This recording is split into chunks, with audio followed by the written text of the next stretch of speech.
Hello students, आज हम लोग alkyl halide alcohol ether chapter का सेकंड लेक्चर पढ़ने जा रहे हैं। आपको याद होगा कि लेक्चर नंबर 1 में मैंने आपको SN1 रिएक्शन और SN2 मैकेनिज्म रिएक्शन मैकेनिज्म के डिटेल में उसके बारे में बातचीत की थी। तो कोई भी इस लेक्चर को पढ़ने से पहले ये इंश्योर करे कि फर्स्ट लेक्चर जरूर देखें। फर्स्ट लेक्चर में मैंने थ्योरी बताई और इस लेक्चर में मेनली मैं सवाल कराऊंगा आपको, तो ध्यान दीजिए, बिना पहला लेक्चर पढ़े ये लेक्चर ना पढ़े आप। ठीक है, तो आइए इस पे कुछ सवाल करते हैं। तो ये आपका लेक्चर नंबर 2 है, alkyl halide alcohol ether chapter का, अल्कोहल और ईथर चैप्टर। इस चैप्टर में भी मैं सबसे पहले आपको पढ़ा रहा हूं न्यूक्लियोफिलिक सब्स्टिट्यूशन इन एल्काइल हैलाइड। ठीक है, न्यूक्लियोफिलिक सब्स्टिट्यूशन इन एल्काइल हैलाइड कर रहा है ये। ठीक है, तो आइए इस पे कुछ क्वेश्चंस करते हैं। अब ये क्वेश्चन है arrange according to SN2 reaction, है ना, rate of, according to rate of SN2 reaction. तो आपको पता है, मैंने लेक्चर 1 के थ्योरी में बताया है कि SN2 रिएक्शंस का जो रेट होता है it is proportional to steric hindrance, inversely proportional to steric hindrance. जितना स्टीयरिक हिंड्रेंस ज्यादा होगा उतना स्टेरिक हिंड्रेंस ज्यादा होगा, उतना रेट कम होगा।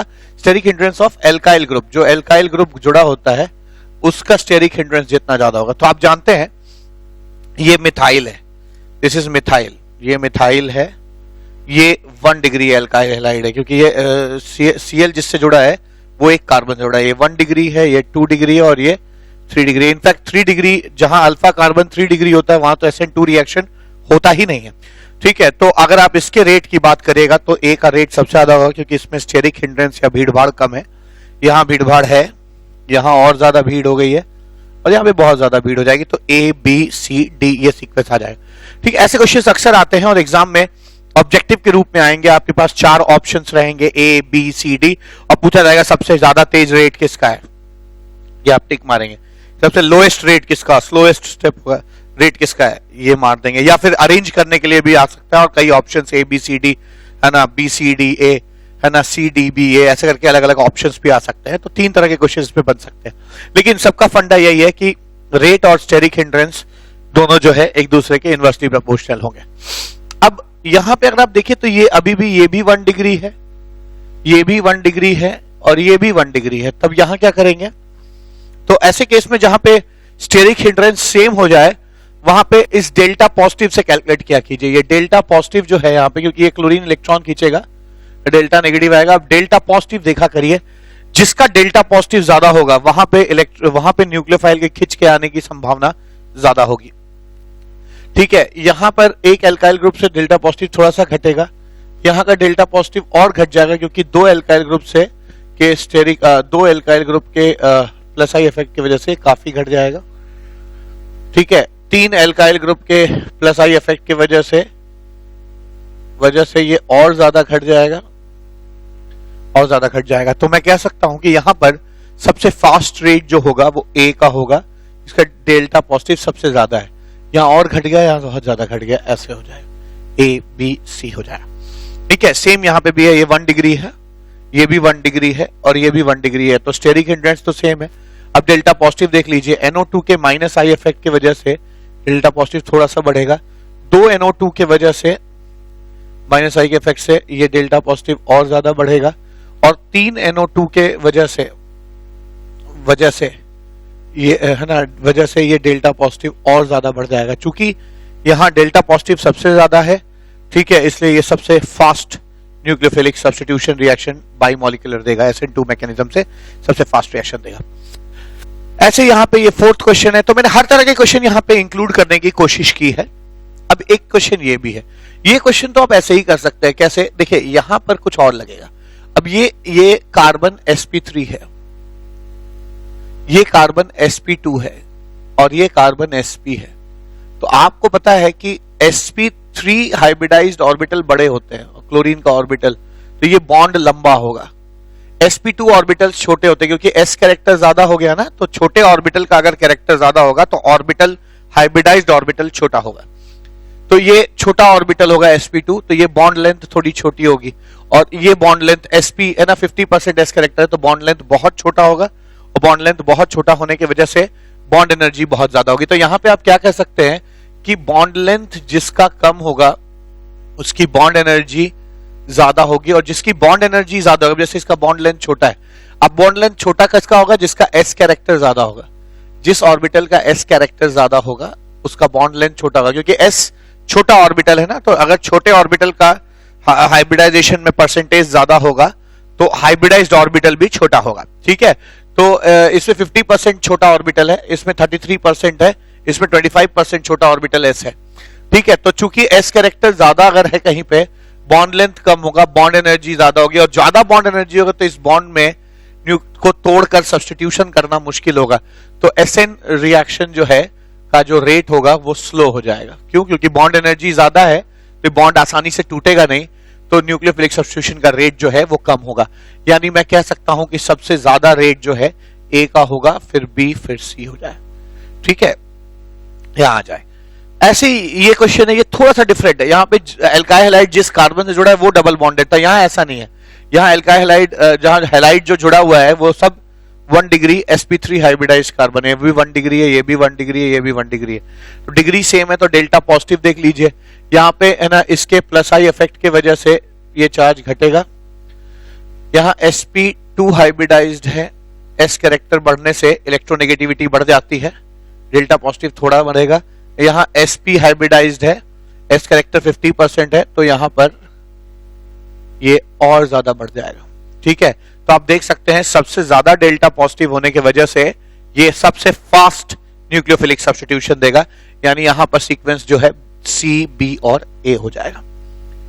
ठीक है, यहां पे क्या देखना है, यहां पे क्या है, ये 2 डिग्री है और ये 3 डिग्री है। 3 डिग्री क्यों है? क्योंकि ये जो अल्फा कार्बन है ये आसपास के 3 कार्बन जुड़ा है, जबकि ये अल्फा कार्बन जो है आसपास 2 कार्बन से जुड़ा है। ठीक है, तो मैं कह सकता हूं कि जितना स्टेरिक हिंड्रेंस ज्यादा होता है अल्फा कार्बन पे, उतना रेट ऑफ रिएक्शन जो है वो स्लो हो जाएगा। ठीक है, तो यहां पर मैंने एक सेट ऑफ क्वेश्चन किया जहां पे मैंने बताया आपको कि कैसे ना SN2 रिएक्शन के रेट के आधार पर आप चीजों को अरेंज करते हैं।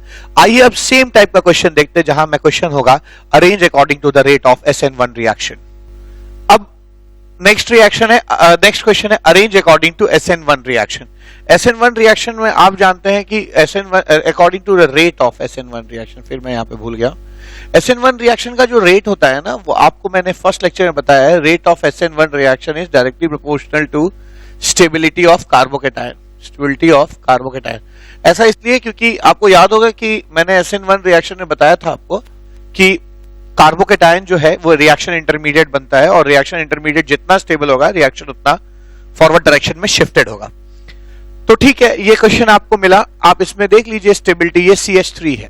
ठीक है, तो अगर यहां से क्लोरीन खत्म हो जाएगा, क्लोरीन हट जाएगा, तो यहाँ पे एक कार्बोकेटायन बनेगा, मिथाइल कार्बोकेटायन। ये CH3Cl है, तो यहाँ पे जो कार्बोकेटायन बनेगा वो ये बनेगा, मिथाइल कार्बोकेटायन बनेगा। और यहाँ जो कार्बोकेटायन बनेगा वो इथाइल कार्बोकेटायन बनेगा, 1 डिग्री होगा।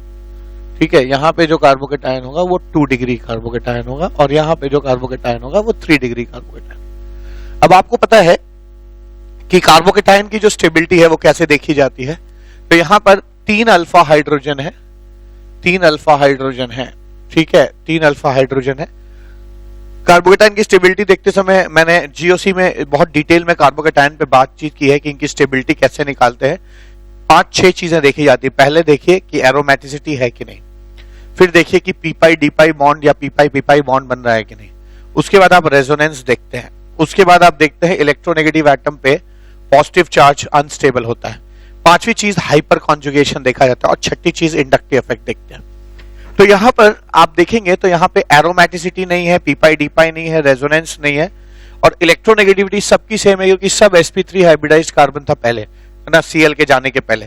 तो अल्टीमेटली 5वीं चीज हाइपर कॉन्जुगेशन बच जाता है। हाइपर कॉन्जुगेशन में हम क्या देखते हैं कि कितने अल्फा हाइड्रोजन है, इसमें 0 अल्फा हाइड्रोजन है, यहाँ 0 अल्फा हाइड्रोजन है, यहाँ 3 अल्फा हाइड्रोजन है, यहाँ आप देख सकते हैं यहाँ 3 है और यहाँ 3 है, यहाँ पे 6 अल्फा हाइड्रोजन है, और यहाँ पर 3 यहाँ पे है, 3 यहाँ पे है, और ये 3 यहाँ पे है, 9 अल्फा हाइड्रोजन है। ठीक है, तो आप बड़े आराम से देख सकते हैं यहाँ पे कि कुछ ऐसा, ठीक है। यहाँ पे 9 अल्फा हाइड्रोजन, तो आप देख सकते हैं सबसे ज्यादा सबसे ज्यादा कार्बोकेटाइन ये वाला स्टेबल है, इसलिए है ना डी सबसे पहले हो जाएगा, डी सबसे स्टेबल है, इसलिए डी वाले का रेट ऑफ रिएक्शन सबसे फास्ट होगा, फिर बी, सी, फिर बी, फिर ए, ठीक है। तो जैसे जो कार्बोकेटाइन सबसे स्टेबल होगा वो कंपाउंड सबसे फास्ट SN1 रिएक्शन देगा। ऐसे यहां देख लीजिए, यहां पर जो है, यहां पर अगर कार्बोकेटाइन बनेगा ये, तो यहां पे 2 अल्फा हाइड्रोजन होंगे, 2 अल्फा हाइड्रोजन होंगे, 2 अल्फा हाइड्रोजन है यहाँ पे। अगर ये चला जाएगा आपका, तो यहाँ पे पॉजिटिव चार्ज आएगा, तो आप यहाँ पे सिर्फ 1 अल्फा हाइड्रोजन है, 1 अल्फा हाइड्रोजन है। और यहाँ पे अगर कार्बोकेटाइन बनेगा तो यहाँ पर आप देख सकते हैं कि यहाँ पे 0 अल्फा हाइड्रोजन है, 0 अल्फा हाइड्रोजन है। तो बड़े आराम से कह सकते हैं कि जो फर्स्ट कंपाउंड था A, उसका रेट ऑफ रिएक्शन सबसे ज्यादा होगा, फिर B, फिर C हो जाए। तो सीधी सी बात है, उसका रेट ऑफ रिएक्शन SN1 में ज्यादा होगा जिसका कार्बोकेटाइन क्या होगा, स्टेबल होगा। बड़ा ही सिंपल सा फंडा है। एग्जाम में हो सकता है कि 4 ऑप्शन के रूप में आ जाए कि इनमें से सबसे फास्ट SN1 रिएक्शन कौन देगा, तो आपको हमेशा SN1 का रिएक्शन का रेट जो है वो कार्बोकेटाइन की स्टेबिलिटी से निकालना है। कार्बोकेटाइन कैसे बनता है, जो भी हैलाइड है उसको हटाने के बाद जो कार्बन बचता है अल्फा, उसके ऊपर आप पॉजिटिव चार्ज लगा दीजिए। अब यहाँ पे देखिए, यहाँ पे भी वही बात आ जाएगी, ये हटा के आपने यहाँ पे एक पॉजिटिव चार्ज लगा दीजिए, ठीक है। यहाँ पे ये हटा के एक पॉजिटिव चार्ज लगा देते हैं और एक यहाँ पे लगा के, है ना, पॉजिटिव चार्ज लगा देते हैं। अब आइए इन कार्बोकेटाइन्स की स्टेबिलिटी देखते हैं। तो अगर आप देखेंगे इसका इन कार्बोकेटाइन्स की स्टेबिलिटी, तो सबसे पहले आप देखेंगे एरोमेटिसिटी, वो तो नहीं है, पी पाई डी पाई नहीं है, रेजोनेंस है। यहाँ पर 2 रेजोनेटिंग स्ट्रक्चर्स होंगे, क्योंकि पाई बॉन्ड के अल्टरनेट पे पॉजिटिव चार्ज है, तो यहाँ पे 2 रेजोनेटिंग स्ट्रक्चर होगा।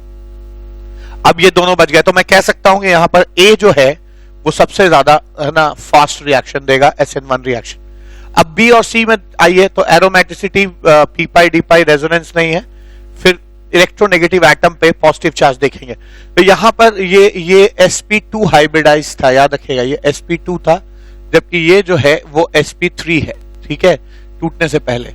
तो आप देख सकते हैं कि इसका s कैरेक्टर ज्यादा है, और जिसका s कैरेक्टर ज्यादा होगा, यहाँ पे s कैरेक्टर ज्यादा है, और अगर s कैरेक्टर ज्यादा होगा तो इसकी इलेक्ट्रोनेगेटिविटी ज्यादा होगी, और इलेक्ट्रोनेगेटिव एटम पे पॉजिटिव चार्ज उसको क्या बनाता है, अनस्टेबल, ठीक है। यानी मैं कह सकता हूं कि अगर मैं B और C में कंपेयर करूं तो मुझे ये ज्यादा स्टेबल लग रहा है। क्यों? क्योंकि इसमें 1 भाग S है और 2 भाग P है, यानी S का कंट्रीब्यूशन 33.33% है, ये S कैरेक्टर है। जबकि यहाँ पे 1 भाग S है और 3 भाग P है, यहाँ पे S कैरेक्टर सिर्फ 25% है। तो आप देख सकते हैं कि S कैरेक्टर ज्यादा है, इलेक्ट्रोनेगेटिविटी ज्यादा होगी, इलेक्ट्रोनेगेटिव एटम पे पॉजिटिव चार्ज उसको अनस्टेबल करेगा। यानी यहाँ पर जो B वाला है वो कम स्टेबल है C से, तो यहाँ पे A के बाद C आ जाएगा और फिर B आ जाएगा, ठीक है ना, B आ जाएगा, ये आ जाएगा, ठीक है। ऐसे ही 4th वाले पे आ जाइए, अगेन सेम क्वेश्चन है। आप एक काम करिए, आप SN1 रिएक्शन में हमेशा हैलोजन को हटा के आप एक पॉजिटिव चार्ज लगा दीजिए और फिर उस कार्बोकेटाइन की स्टेबिलिटी एनालाइज कीजिए। इसको हटाया मैंने, ये भी हटा दिया और ये भी हटा दिया यहां पे। अब आप अगर देखेंगे तो अब आइए इन कार्बोकेटाइन्स की स्टेबिलिटी देखते हैं। तो सबसे पहले दिमाग में कार्बोकेटाइन की स्टेबिलिटी देखते समय मैंने जीओसी में पढ़ा है, एरोमेटिसिटी आना चाहिए। आप देख सकते हैं ये एरोमेटिक है। एरोमेटिक उसे कहते हैं जो साइक्लिक हो, प्लेनर हो और उसमें 4n + 2 पाई इलेक्ट्रॉन हो, 4n + 2 पाई इलेक्ट्रॉन्स हो। तो यहाँ पे अगर n की वैल्यू 1 रखेंगे तो ये 6 आएगा, 4 × 4 + 1, 4 + 4 + 2, 6 पाई इलेक्ट्रॉन। तो आप देख सकते हैं यहाँ पे 6 पाई इलेक्ट्रॉन रेजोनेंस में। तो मैं कह सकता हूं E जो है वो आपका एरोमेटिक है, और अगर और C जो है वो एंटी एरोमेटिक। एंटी एरोमेटिक सबसे, है ना, डीस्टेबलाइजिंग इफेक्ट है। ये एंटी एरोमेटिक उसे कहते हैं जहां 4n पाई इलेक्ट्रॉन्स होते हैं, 4n पाई इलेक्ट्रॉन्स होते हैं। तो मैं यहां पर इस केस में कह सकता हूं कि E सबसे ज्यादा स्टेबल होगा, E सबसे स्टेबल होगा, और C जो है वो सबसे लीस्ट स्टेबल होगा, ठीक है। ये तो सीक्वेंस आना चाहिए। अब बचे 3 लोग, A, B और D। तो इसमें देखते हैं, तो एरोमेटिसिटी के बाद 2 लोग जज हो गए। नेक्स्ट P पाई D पाई, P पाई या P pi D pi A, B और D में नहीं है। तो इसके बाद नेक्स्ट चीज आएगा रेजोनेंस। यहां पर 2 रेजोनेटिंग स्ट्रक्चर्स हैं, यहां पर तीन रेजोनेटिंग स्ट्रक्चर्स हैं।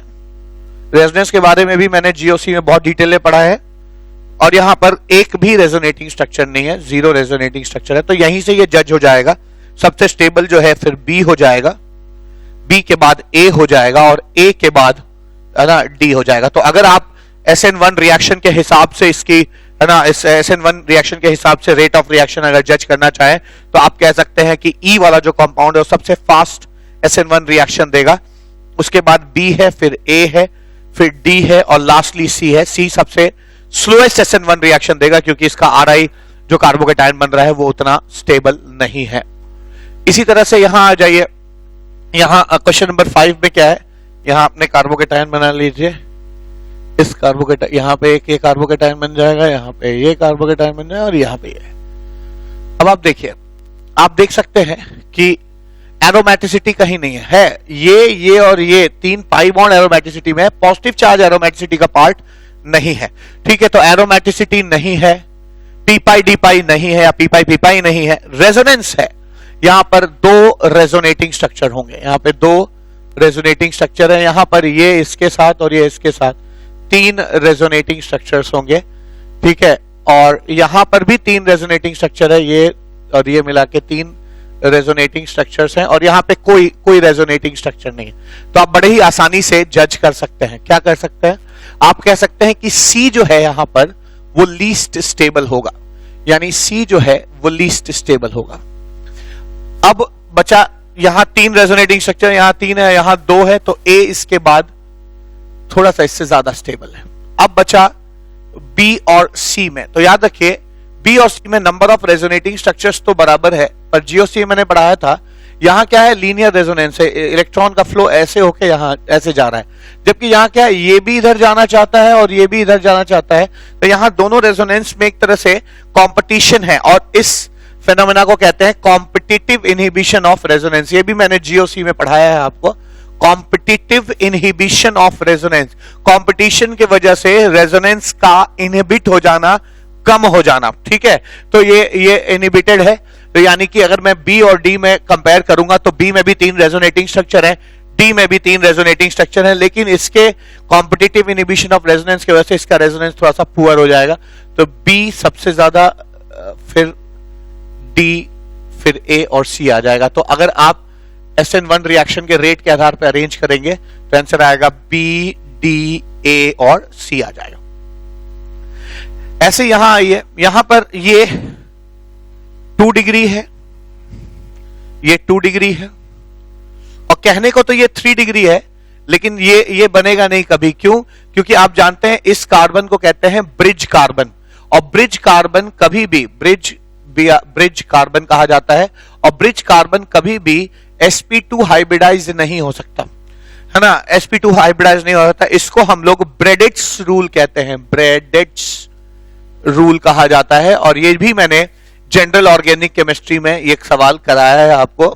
तो ब्रेडेट्स रूल जो है कहता है कि sp2 हाइब्रिडाइज्ड ब्रिज कार्बन नहीं हो सकता। ब्रिज कार्बन किसे कहते हैं, वो कार्बन जिससे तीन रास्ते निकलते हो और तीनों रास्ते फिर से आगे जाके किसी एक कार्बन पे अगर कन्वर्ज हो जाते हैं तो इसको और इसको ब्रिज कार्बन कहते हैं। और ब्रिज कार्बन कभी भी sp2 हाइब्रिडाइज नहीं हो सकता, यानी ये बेसिकली SN1 रिएक्शन ही नहीं देगा। तो रेट ऑफ रिएक्शन की तो बात ही नहीं होती, यानी बी ज्यादा बेहतर पड़ेगा ए से। देखिए यहां पे एक थोड़ा सा कॉन्ट्रडिक्शन है। एक आम आदमी ये सोचेगा ये तो 2 डिग्री कार्बोकेटायन है और ये 3 डिग्री कार्बोकेटायन है, 3 डिग्री कार्बोकेटायन में नंबर ऑफ अल्फा हाइड्रोजन ज्यादा है तो ये ज्यादा स्टेबल होना चाहिए और इसलिए इसको SN1 रिएक्शन बड़े ही आसानी से देना चाहिए। पर यहां पे ध्यान दीजिए, you can not measure everything by the same yardstick in chemistry, है ना। केमिस्ट्री में कहीं कहीं कुछ एक्सेप्शंस हो जाते हैं। अब जैसे यहाँ पे भले ही ये 3 डिग्री है और बहुत स्टेबल कार्बोकेटायन होगा, लेकिन ये अनस्टेबल हो जाता है क्योंकि ब्रेडेट्स रूल कहता है कि ब्रिज कार्बन sp2 नहीं हो सकता। और वजह भी है, sp2 का मतलब प्लेनर होना चाहिए, जबकि यहाँ पे ये तीनों कार्बन के जो बॉन्ड्स हैं वो एक ही प्लेन में होने चाहिए, लेकिन तीनों को मरोड़ के ऐसे नीचे लाके किसी और कार्बन से मिला दिया गया। तो ये पिरामिडल हो गया है और पिरामिडल शेप में कभी भी sp2 हाइब्रिडाइज्ड कार्बन नहीं होता। तो एक प्लेनर चीज को अगर आप पिरामिडल करेंगे, अगर आप उसको मरोड़ के नीचे की तरफ करेंगे तो वो अनस्टेबल हो जाएगा। दैट इज द रीजन कि ये कभी भी कार्बोकेटायन नहीं बनेगा और इसलिए SN1 रिएक्शन इसमें नहीं होगा। लास्ट क्वेश्चन, यहां पे क्या, इस Cl को हटा दीजिए, ये बेंजाइल फ्री रेडिकल है, यहां पे भी आपने हटा दिया benzyl free radical, benzyl free radical और बेंजाइल फ्री रेडिकल। अब बेंजाइल फ्री रेडिकल की स्टेबिलिटी आप बड़े आराम से निकाल सकते हैं। NO2 जो है वो -m इफेक्ट शो करता है, यानी इसके अगल बगल और सामने पॉजिटिव आएगा, पॉजिटिव से पॉजिटिव रिपल्शन करके पॉजिटिविटी इसकी बढ़ जाएगी। ठीक है, ये हाइपर कॉन्जुगेशन शो करता है, ये -m शो करता है, ये प्लस हाइपर कॉन्जुगेशन शो करता है। हाइपर कॉन्जुगेशन से अगल बगल और सामने नेगेटिव आएगा, और नेगेटिव अगर पॉजिटिव के बगल में आ जाए तो चार्ज घट जाएगा, स्टेबिलिटी बढ़ेगी।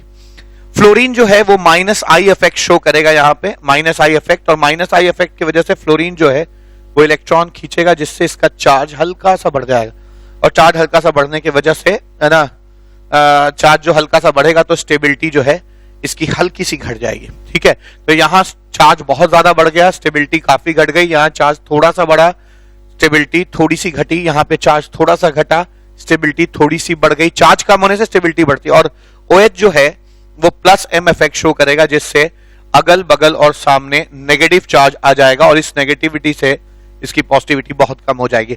देखिए ये भी नेगेटिव है, ये भी नेगेटिव है, पर हाइपर कॉन्जुगेशन एक वीक इफेक्ट है, और वीक इफेक्ट से हल्का नेगेटिव यहां पहुंचेगा, जबकि यहां m इफेक्ट जो है वो तगड़ा इफेक्ट होता है, तो इसके वजह से बहुत ज्यादा नेगेटिव यहां पे पहुंच जाएगा, तो ये काफी हद तक घट जाएगा।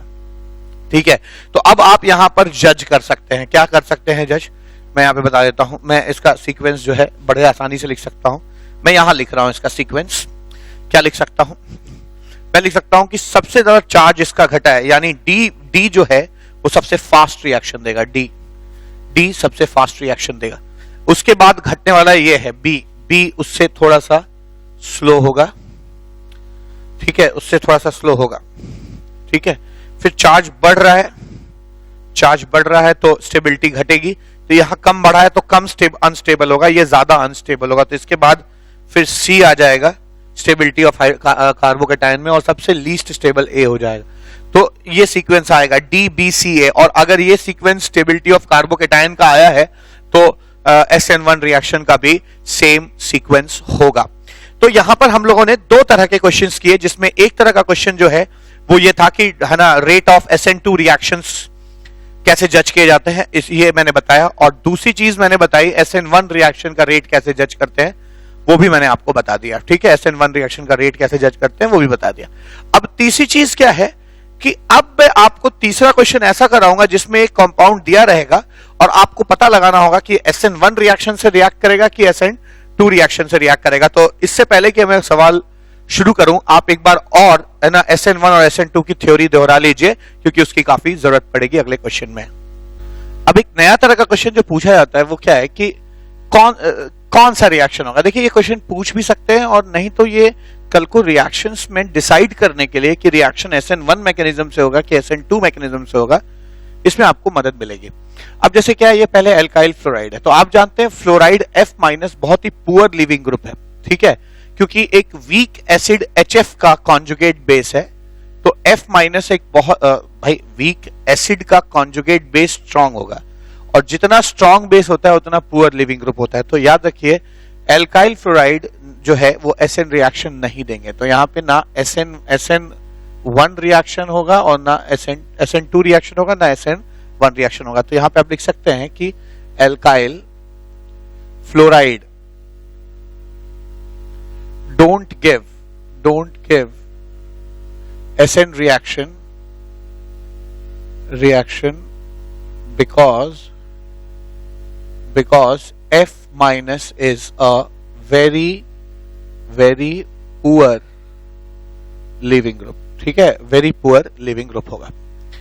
ऐसे यहां आ जाइए, यहां पर देखिए ये तो एल्काइल फ्लोराइड ही नहीं है, ये एल्काइल क्लोराइड नहीं है, ये एल्किनाइल क्लोराइड है। ये कार्बन sp2 हाइब्रिडाइज्ड है, और sp2 hybridised carbon sp2 orbital छोटे होते हैं, और sp2 हाइब्रिडाइज्ड ऑर्बिटल छोटे होते हैं, तो छोटे होने की वजह से इनका जो बॉन्ड लेंथ होगा वो छोटा होगा, बॉन्ड लेंथ छोटा होगा तो बॉन्ड एनर्जी हाई होगी, तो बॉन्ड एनर्जी हाई होने की वजह से इसमें न्यूक्लियोफिलिक सब्स्टिट्यूशन नहीं हो पाएगा। ठीक है, तो ये भी दोनों, ना SN2 ना SN1 दोनों नहीं होगा। तो याद रखिए sp3 हाइब्रिडाइज्ड जब लोग होते हैं तब अगर sp3 हाइब्रिडाइज्ड कार्बन से जब हैलोजन जुड़े होते हैं वहीं पे न्यूक्लियोफिलिक सब्स्टिट्यूशन होता है। sp2 हाइब्रिडाइज्ड कार्बन से जुड़े हैलोजेंस न्यूक्लियोफिलिक सब्स्टिट्यूशन नहीं करते हैं। तो यहां पे सीखने को क्या मिला कि SN reaction occurs when halogen X is attached to sp3 hybridized carbon and not sp2 hybridized carbon। कारण बता दिया मैंने, है ना। sp2 hybridized carbon का बॉन्ड लेंथ छोटा, sp2 hybridized carbon से जुड़े हुए हैलोजन का बॉन्ड लेंथ छोटा होगा, और बॉन्ड लेंथ छोटा होने की वजह से इनकी बॉन्ड एनर्जी हाई होगी, और बॉन्ड एनर्जी हाई होने की वजह से ये बॉन्ड जल्दी नहीं टूटेगा, इसलिए SN रिएक्शन नहीं होगा। अब इस थर्ड क्वेश्चन में क्या है, ये sp3 हाइब्रिडाइज्ड कार्बन से हैलोजन जुड़ा है और ये 1 डिग्री है, ठीक है।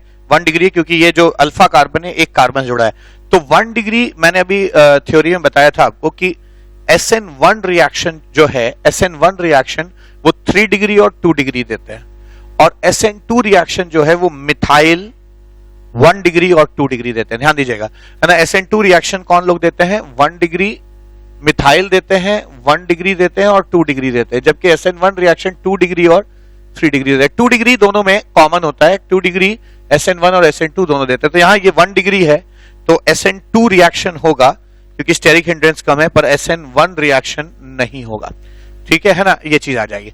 ऐसे ही ये जो 2 डिग्री है, अब 2 डिग्री अगर अल्फा कार्बन 2 डिग्री है तो दोनों रिएक्शन होंगे, SN2 भी होगा और SN1 भी होगा, ठीक है। 3 डिग्री होते ही आप जान लीजिए, अगर ये 3 डिग्री अल्फा कार्बन हो गया है तो SN2 रिएक्शन नहीं होगा स्टेरिक हिंड्रेंस की वजह से, पर SN1 रिएक्शन होगा क्योंकि 3 डिग्री और 2 डिग्री दोनों SN जो है 1 रिएक्शन देते हैं। तो ये 3 डिग्री है तो SN1 रिएक्शन होगा, तो यहां पे हो जाएगा। अब देखिए ये क्वेश्चन भी बहुत अच्छा है, मैंने थ्योरी में पढ़ाया है लेक्चर 1 में। अगर अल्फा छोड़ के अगर बीटा कार्बन भी 3 डिग्री हो जाता है तो उसमें स्टेरिक हिंड्रेंस बहुत ज्यादा होगा, जिसके वजह से SN2 रिएक्शन नहीं होगा, ठीक है ना। और SN1 रिएक्शन इसलिए नहीं होगा क्योंकि इसका अल्फा कार्बन 1 डिग्री है, और 1 डिग्री जो है SN2 reactions 1 degree alkyl halides, SN1 reaction 1 degree alkyl halides नहीं देते हैं। तो चूंकि ये 1 डिग्री है इसलिए SN1 नहीं होगा, और चूंकि ये इसका बीटा कार्बन 3 डिग्री है तो 1 डिग्री वाले लोग SN2 देते हैं, पर SN2 तब देते हैं जब बीटा कार्बन 3 डिग्री ना हो। ये मैंने थ्योरी में पढ़ाया, तो यहां दोनों रिएक्शंस नहीं होंगे, ठीक है ना। ध्यान दीजिएगा, रिमार्क में जो मैंने बोला है वो आप रिमार्क में लिख सकते हैं। ऐसे यहां आ जाते हैं। अब यहां पे आइए, ये 1 डिग्री है, ये 1 डिग्री है इसलिए SN2 होगा, और SN1 इसलिए होगा क्योंकि इसके जाने के बाद जो ये कार्बोकेटाइन बनेगा वो इसके साथ रेजोनेंस स्टेबलाइज्ड है, एलाइल कार्बोकेटाइन बनेगा, और एलाइल कार्बोकेटाइन बहुत स्टेबल होते हैं, और अगर बहुत स्टेबल कार्बोकेटाइन बनता है तो SN1 रिएक्शन होगा, तो यहां पर SN1 रिएक्शन भी होगा, ठीक है। तो ये दोनों रिएक्शंस देंगे। ऐसे यहां आ जाइए, आप जानते हैं कि ये फिर वही वाली बात आ गई, यहां पे ये कार्बन sp2 हाइब्रिडाइज्ड है, और sp2 हाइब्रिडाइज्ड कार्बन जो होते हैं वो ना sp2 हाइब्रिडाइज्ड कार्बन से जुड़ा हैलोजन जो है वो ना SN1 रिएक्शन देगा ना SN2 रिएक्शन देगा, तो आप लिख सकते हैं कि यहां पर दोनों रिएक्शंस नहीं होंगे। और ऐसे भी आप जानते हैं कि बेंजीन रिंग जो है वो जनरली इलेक्ट्रोफिलिक सब्स्टिट्यूशन रिएक्शन देती है। न्यूक्लियोफिलिक सब्स्टिट्यूशन होता भी है तो वो एरोमेटिक न्यूक्लियोफिलिक सब्स्टिट्यूशन होगा, जो मैं आगे आपको पढ़ाऊंगा, ठीक है। तो यहां पे आप लिख सकते हैं क्या कि, है ना, यहां पे आप लिख सकते हैं कि क्या कह सकते हैं कि since due to benzene ring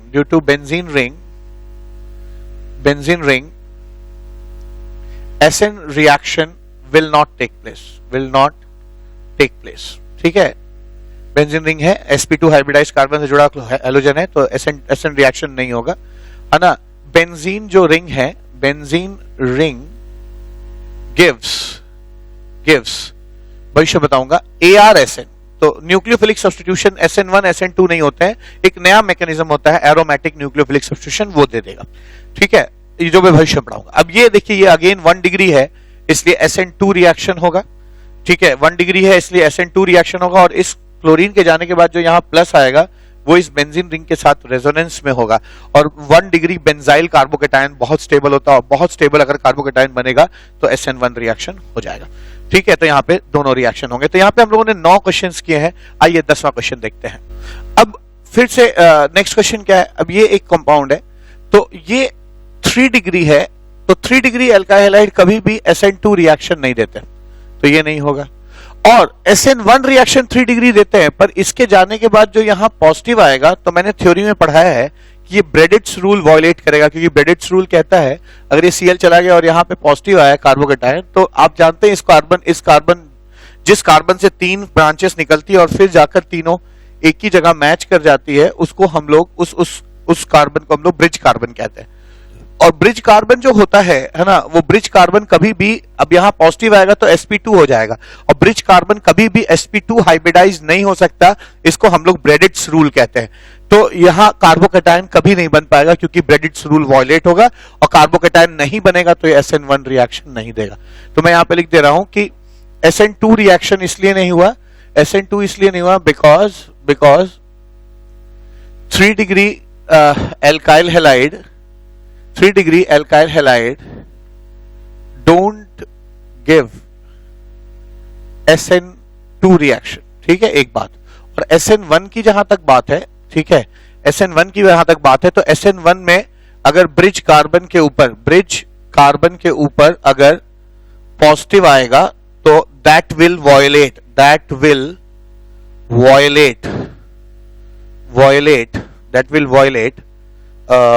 ब्रेडिट्स rule जो है उसको वायलेट कर देगा वो, इट विल वायलेट ब्रेडिट्स रूल। ठीक है, ब्रेडिट्स रूल को वायलेट कर जाएगा। ठीक है, तो इसलिए ये दोनों रिएक्शंस नहीं होंगे। अब आइए यहां पे 2 डिग्री है, ये 2 डिग्री एल्काइल हैलाइड है, तो SN2 रिएक्शन तो बड़े आराम से हो जाएगा। SN1 भी हो जाना चाहिए था, पर SN1 इसलिए नहीं होगा क्योंकि ये आयोडीन जाने के बाद अगर यहां पे एक कार्बोकेटायन बनता है तो आप जानते हैं कि ये एंटी एरोमेटिक हो जाएगा। ठीक है, एंटी एरोमेटिक क्यों हो जाएगा, क्योंकि यहां पे देखिए ये इसके साथ और ये इसके साथ रेजोनेंस में, तो कंप्लीट साइक्लिक डीलोकलाइजेशन है, और इस डीलोकलाइजेशन में 4 पाई इलेक्ट्रॉन्स डीलोकलाइज कर रहे हैं। जब भी 4 पाई इलेक्ट्रॉन्स के मल्टीपल्स में लोग डीलोकलाइज करते हैं साइक्लिक, वो कंपाउंड एंटी एरोमेटिक कहलाता है और वो हाईली अनस्टेबल होता है, इसलिए यहां पॉजिटिव चार्ज कभी नहीं आएगा, इसलिए SN1 रिएक्शन नहीं होगा। ठीक है, तो यहां पे लिख सकता हूं SN1 रिएक्शन इसलिए नहीं हुआ because the carbocation will become anti-aromatic। ठीक है, will become anti-aromatic। ठीक है, तो इसलिए SN1 रिएक्शन नहीं होगा। यहाँ ये 2 डिग्री है, तो इसलिए मुझे कोई डर नहीं है, ये SN2 होगा, और है ना SN1 भी होगा इसलिए क्योंकि इसके जाने के बाद ये जो यहाँ पे पॉजिटिव आएगा, तो आप देखिए ये पाई इसके साथ, ये पाई इसके साथ, ये पाई पॉजिटिव के साथ, और ये पॉजिटिव पाई के साथ रेजिडेंस में है, तो कंप्लीट साइक्लिक डीलोकलाइजेशन है। और 2 2 4 और 2 6, जब भी 4n+2 पाई इलेक्ट्रॉन्स रेजोनेंस में होते हैं, ठीक है, जब भी 4 के मल्टीपल से 2 ज्यादा इलेक्ट्रॉन होते हैं साइक्लिक रेजोनेंस में, वो एरोमेटिक हो जाता है, और इसके एरोमेटिक हो जाने से कार्बोकेटायन बहुत ज्यादा स्टेबल होगा, तो यहां पे SN1 रिएक्शन हो जाएगा। ठीक है ना, SN1 रिएक्शन क्यों होगा, SN1 reaction will occur because the carbocation will become aromatic, ठीक है, एरोमेटिक हो जाएगा। ऐसे यहां आ जाइए, यहां पे क्या है, अगर आप इसको देखें तो ये 1 डिग्री है। 1 डिग्री लोग जब भी एल्काइल हैलाइड होता है SN2 रिएक्शन तो बड़े आराम से हो जाएगा, और SN1 रिएक्शन भी इसलिए हो जाएगा क्योंकि ये जो प्लस आएगा यहाँ, जो इसके जाने के बाद कार्बोकेटायन बनेगा, तो ये 1 डिग्री साइक्लोप्रोपाइल कार्बोकेटायन है, और 1 डिग्री साइक्लोप्रोपाइल कार्बोकेटायन काफी स्टेबल माने जाते हैं। ठीक है, तो इसलिए यहाँ पे SN1 रिएक्शन होगा। ठीक है, यहाँ पे मैं लिख सकता हूं कि SN1 रिएक्शन इसलिए होगा, will occur because the carbocation formed, जो भी कार्बोकेटायन बनेगा, the carbocation formed will be very stable because it is 1 degree cyclopropyl carbocation. ठीक है, तो 1 डिग्री साइक्लोप्रोपाइल कार्बोकेटायन बहुत ज्यादा स्टेबल होते हैं। ठीक है, तो अब तक हम लोगों ने जो दो क्वेश्चंस किए उसमें हम लोगों ने ये देखा कि SN1 रिएक्शन के आधार पर रेट कैसे डिसाइड करते हैं, SN2 रिएक्शंस का रेट कैसे डिटरमाइन करते हैं, और ये भी सीखा इस क्वेश्चन के मार्फत कि कभी आपको चूज करने के लिए आ जाए कि रिएक्शन SN1 मैकेनिज्म से होगा कि SN2 मैकेनिज्म से होगा, तो ये भी आप यहां पर डिसाइड कर सकते हैं, है ना। ये मैंने आपको विधा सिखा दी। अब अगली चीज क्या है, अब हम इस चीज के लिए पूरी तरह से प्रिपेयर्ड है कि हम क्वेश्चंस कर सकते हैं, अब है ना, रिएक्शंस अटेम्प्ट कर सकते हैं। तो आइए SN1 और SN2 पे, है ना, कुछ रिएक्शंस करते हैं। उसमें भी पहले मैं आपको कुछ जनरल रिएक्शंस कराऊंगा, जैसे जनरल न्यूक्लियोफाइल जो है वो कैसे सब्स्टिट्यूशन करते हैं, और फिर मैं कुछ स्पेसिफिक रिएक्शंस भी कराऊंगा। अब यहाँ पे ये जो क्वेश्चन है मेरा, ये क्वेश्चन भी आपके लिए मैं इसलिए लेके आया हूं कि यहाँ पे मैं एल्काइल हैलाइड क्या है वो मायने नहीं रखता, यहाँ पे न्यूक्लियोफाइल्स जो हैं उनको कैसे जोड़ना है ना, कैसे सब्स्टिट्यूशन करेंगे, ये मैं सिखा रहा हूं। आगे चल के फिर ये जनरल हटा दूंगा, फिर नॉर्मल एल्काइल हैलाइड्स आएंगे, पर यहाँ पे अब एल्काइल हैलाइड नहीं, न्यूक्लियोफाइल्स को पहचानने के लिए कि आप पहचान सकें उनके लिए ये रिएक्शंस है। अब यहाँ पे क्या है, ऑफ कोर्स न्यूट्रल न्यूक्लियोफाइल है तो SN1 ही होगा, क्योंकि SN1 रिएक्शन ही वीक न्यूक्लियोफाइल भी दे देते हैं, ये हट जाएगा, यहाँ पे R+ आ जाएगा। अब वाटर जो है वो यहाँ पे जुड़ेगा, और वाटर जब जुड़ेगा तो यहाँ बनेगा ROHH, तो पूरा वाटर जोड़ेंगे आप, ठीक है, और फिर यहाँ से H निकल जाएगा, और ये चीज जो है अल्कोहल में बदल जाएगी ROH। अक्सर जो है बच्चे क्या करते हैं कि वाटर देखते हैं डायरेक्ट OH अटैच कर देते हैं, वो गलत है। वाटर पहले water as such whole attach होगा, और फिर वो एक बॉन्ड टूट के अल्कोहल में कन्वर्ट होगा। ध्यान दीजिए कि जो यहाँ मकसद है कि क्यों वाटर ऐड कर रहे हैं, क्योंकि अगर वाटर ना ऐड करके डायरेक्ट आप OH ऐड करेंगे तो इसके बाद ये प्रोडक्ट मिल जाए तो आप एक स्टेप मिस कर जाएंगे। और कई बार ये भी पूछा आता है क्वेश्चन में कि ये दोनों के रिएक्शन में कितने स्टेप्स होंगे, साहब 1 2 3 स्टेप होंगे। कितने ट्रांजिशन स्टेट होंगे, तो जितने स्टेप्स होते हैं उतने ट्रांजिशन स्टेट होते हैं। और कितने RI होंगे, तो 2 RI बनेंगे, एक कार्बोकेटायन और एक ऑक्सोनियम आयन वाला, है ना, RI। तो अक्सर अगर आप वाटर नहीं जोड़ेंगे तो आप शायद एक स्टेप मिस कर देंगे, और एक स्टेप अगर आप मिस कर देंगे तो रिएक्शन जो है कई क्वेश्चंस आप नहीं कर पाएंगे, गड़बड़ हो जाएगा। यहां पे बड़ा ही सीधा सवाल है, ठीक है, ये SN1 भी हो सकता है और SN2 भी हो सकता है, दोनों, क्योंकि स्ट्रॉन्ग न्यूक्लियोफाइल है, तो ये आएगा और ये चला जाएगा, तो यहां पे आपको डायरेक्ट प्रोडक्ट मिलेगा ROH। ठीक है, ऐसे ही यहां पे SH न्यूक्लियोफाइल है, SH आएगा और ये चला जाएगा। यहां इसलिए आ रहा है क्योंकि ये डेल्टा नेगेटिव डेल्टा पॉजिटिव हो जाएगा, तो ये यहां अटैक करेगा, ये चला जाएगा, तो ये आपका RSH थायोल बनेगा यहाँ पे। अब देखिए यहां पे भी वही बात है, ये यहां पे जो न्यूक्लियोफाइल थे वो नेगेटिवली चार्ज थे, स्ट्रॉन्ग न्यूक्लियोफाइल थे, तो बड़े आसानी से, है ना, SN1 भी हो सकता है, SN2 भी हो सकता है।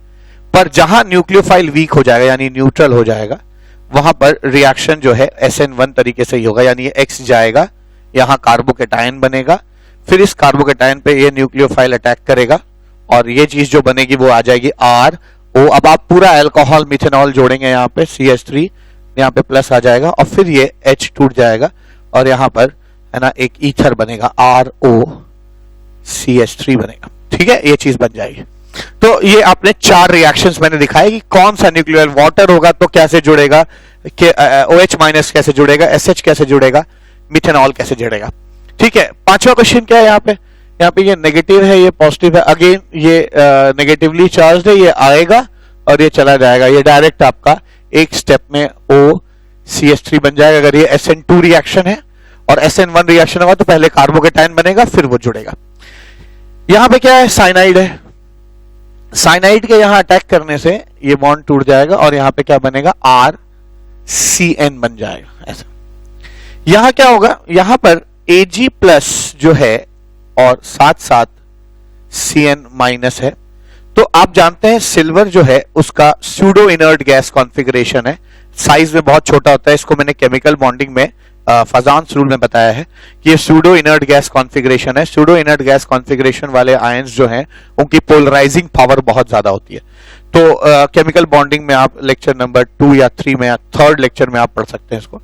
तो इतनी ज्यादा पोलराइजिंग पावर होगी तो ये बहुत ज्यादा स्ट्रांगली इसको अटैक करे, इससे जुड़ेगा, ये आयनिक बॉन्ड बहुत मजबूत होगा।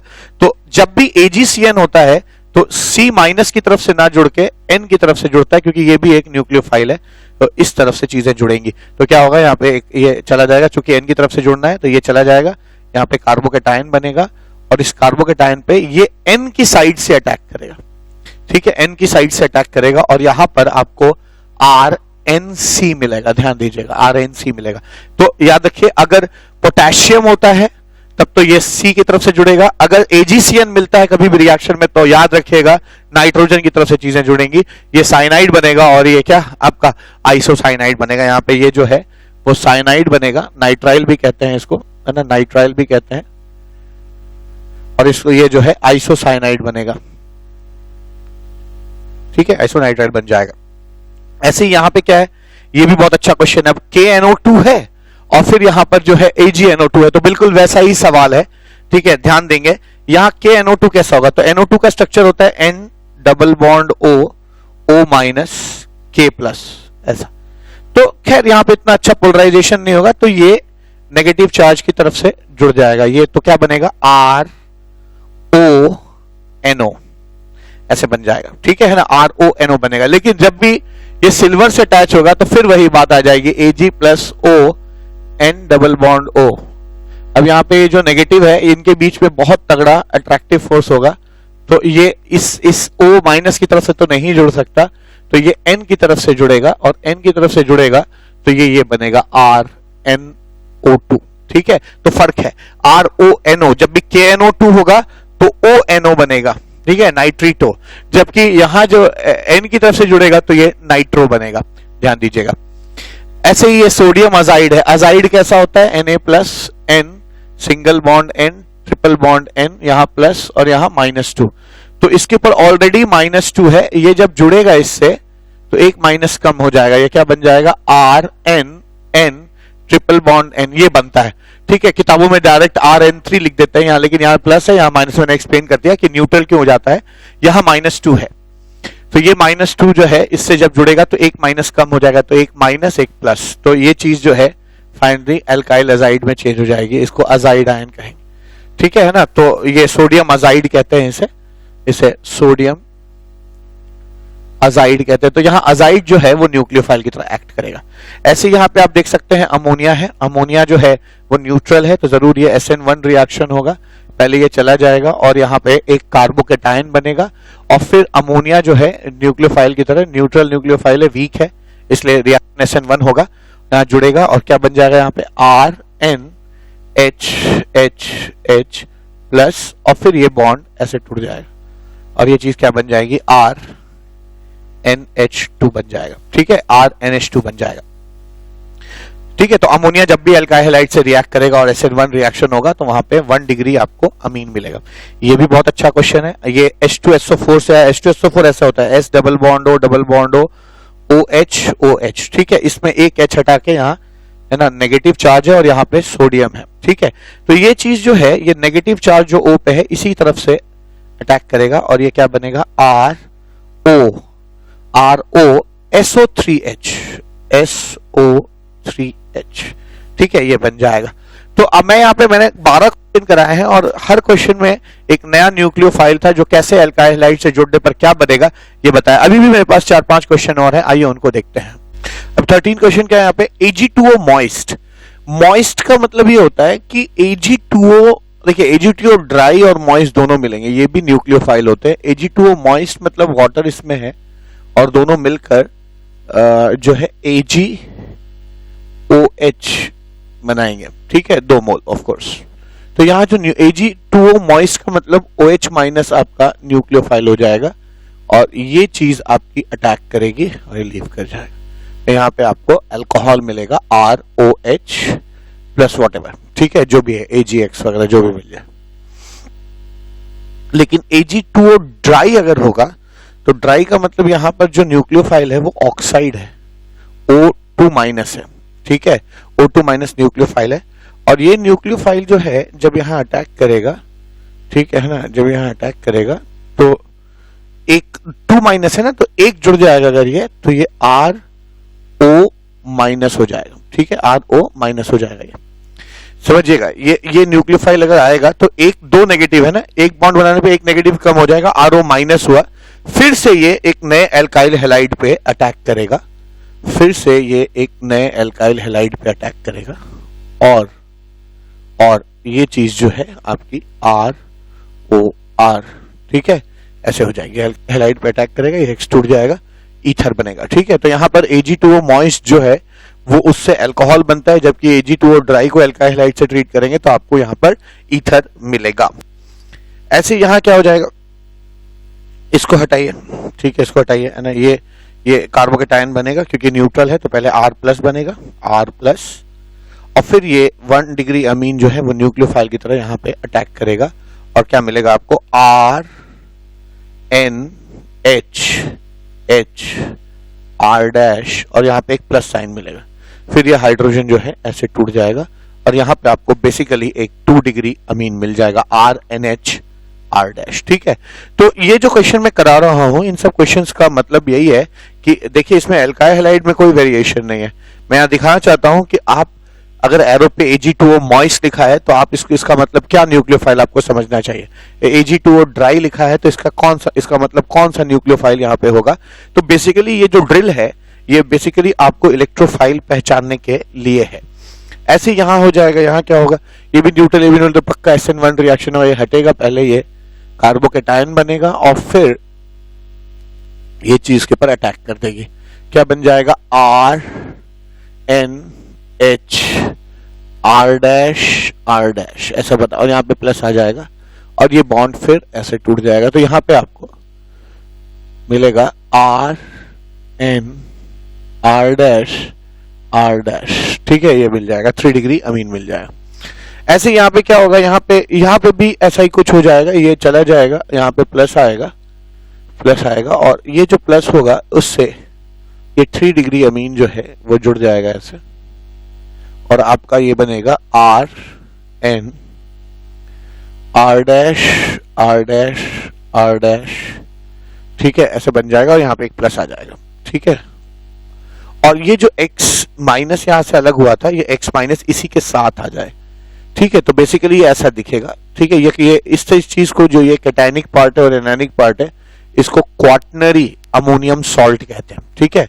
तो ध्यान रखिएगा कि अगर एल्काइल हैलाइड से, है ना, 1 डिग्री अमीन रिएक्ट करता है तो, है ना, 1 डिग्री अमीन रिएक्ट करेगा तो 2 डिग्री अमीन बनेगा, 2 डिग्री अमीन रिएक्ट करेगा तो 3 डिग्री अमीन बनेगा, और 3 डिग्री अमीन अगर रिएक्ट करेगा वहां पे आपको क्वाटिनरी अमोनियम सॉल्ट मिलेगा, क्वाटिनरी अमोनियम सॉल्ट, यहाँ पे क्वाटनरी अमोनियम सॉल्ट मिल जाएगा। ऐसे यहां आ जाइए, बिल्कुल Na2S जो है यहाँ पे S2 माइनस है, और ये बिल्कुल O2 माइनस की तरह ही रिएक्ट करेगा, जैसे यहाँ पे ईथर मिला है, यहाँ पे थायो ईथर मिल जाएगा, तो ये न्यूक्लियोफाइल जब अटैक करेगा ये लीव करेगा, तो आपको मिलेगा RS माइनस, ठीक है, RS माइनस मिल जाएगा, और फिर से जब ये RS माइनस फिर से किसी नए एल्काइल हैलाइड पे अटैक करेगा, ठीक है, एज अ न्यूक्लियोफाइल, तो आपको, है ना, थायो ईथर मिल जाएगा, RSR, ठीक है, इसको आप थायो ईथर कहते हैं, थायो ईथर कहा जाता है।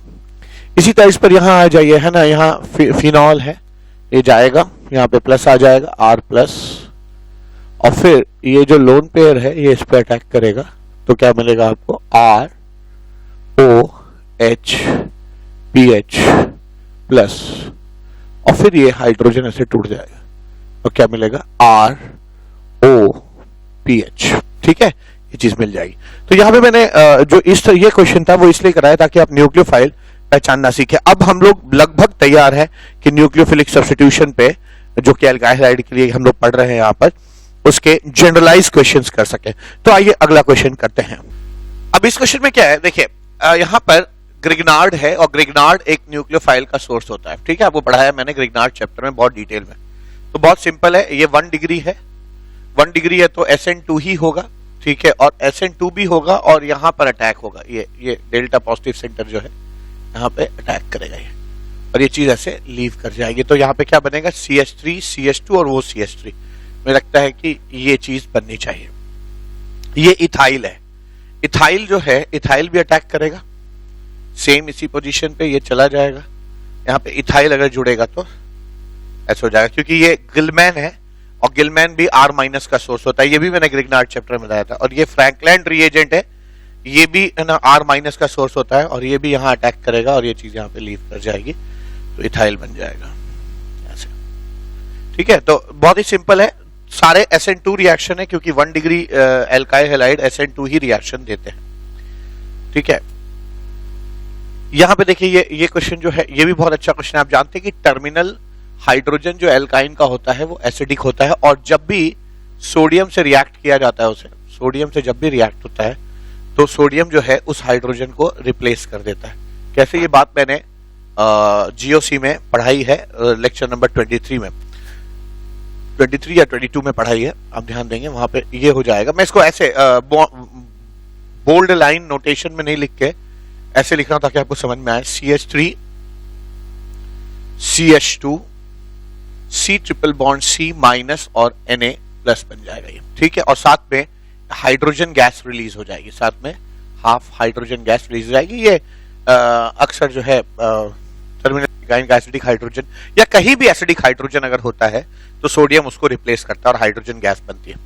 ठीक है, अब इसके बाद क्या है, इसके बाद ये लिखा हुआ है ऐसा, ये चीज बनी हुई है, ये एल्काइल हैलाइड है, और आप जानते हैं कि एल्काइल हैलाइड न्यूक्लियोफिलिक सब्स्टिट्यूशन देने के लिए जाने जाते हैं। तो हमें न्यूक्लियोफाइल देखना होगा, ये रहा न्यूक्लियोफाइल, तो ये न्यूक्लियोफाइल अटैक कर सकता है, ये 1 डिग्री है, पक्का SN2 रिएक्शन होगा, ये बैक अटैक करेगा यहाँ पे और ये चीज लीव कर जाएगी। क्या बनेगा, बनेगा CH3 CH2 C triple bond C, CH3 CH2 C triple bond C, और फिर ये C इस C से कनेक्टेड है, CH2 CH2 CH3 CH2 CH2 CH3।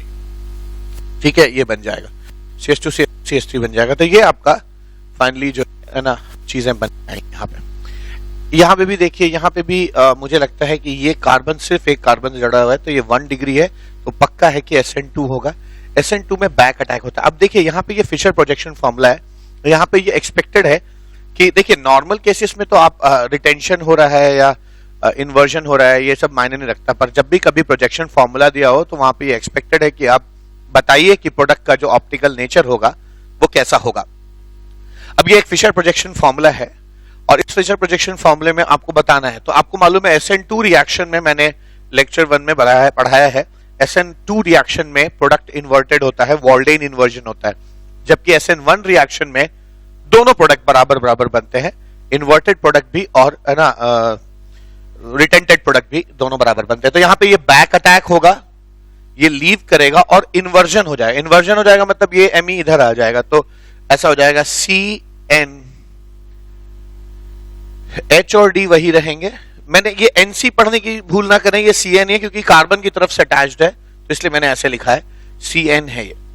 NC होता तो N से कनेक्टेड होता है, CN, और ये इधर आया, ये चला गया, और Br लीव होने के बाद Me इन्वर्ट हो जाएगा, तो यहाँ पे Me बनेगा। ये आपका एक इन्वर्टेड प्रोडक्ट है, इन्वर्टेड प्रोडक्ट है, और बिल्कुल इस तरह इस फेनोमेना को हम लोग है ना वॉल्डेन इन्वर्जन कहते हैं, जो कि मैंने लेक्चर 1 इसी चैप्टर की थ्योरी में बहुत ही डिटेल में पढ़ा है। ठीक है ना, वॉल्डेन इन्वर्जन पढ़ा है। तो यहाँ पे हम लोगों ने है ना कुछ क्वेश्चंस देखे। आइए अगला क्वेश्चन देखते हैं।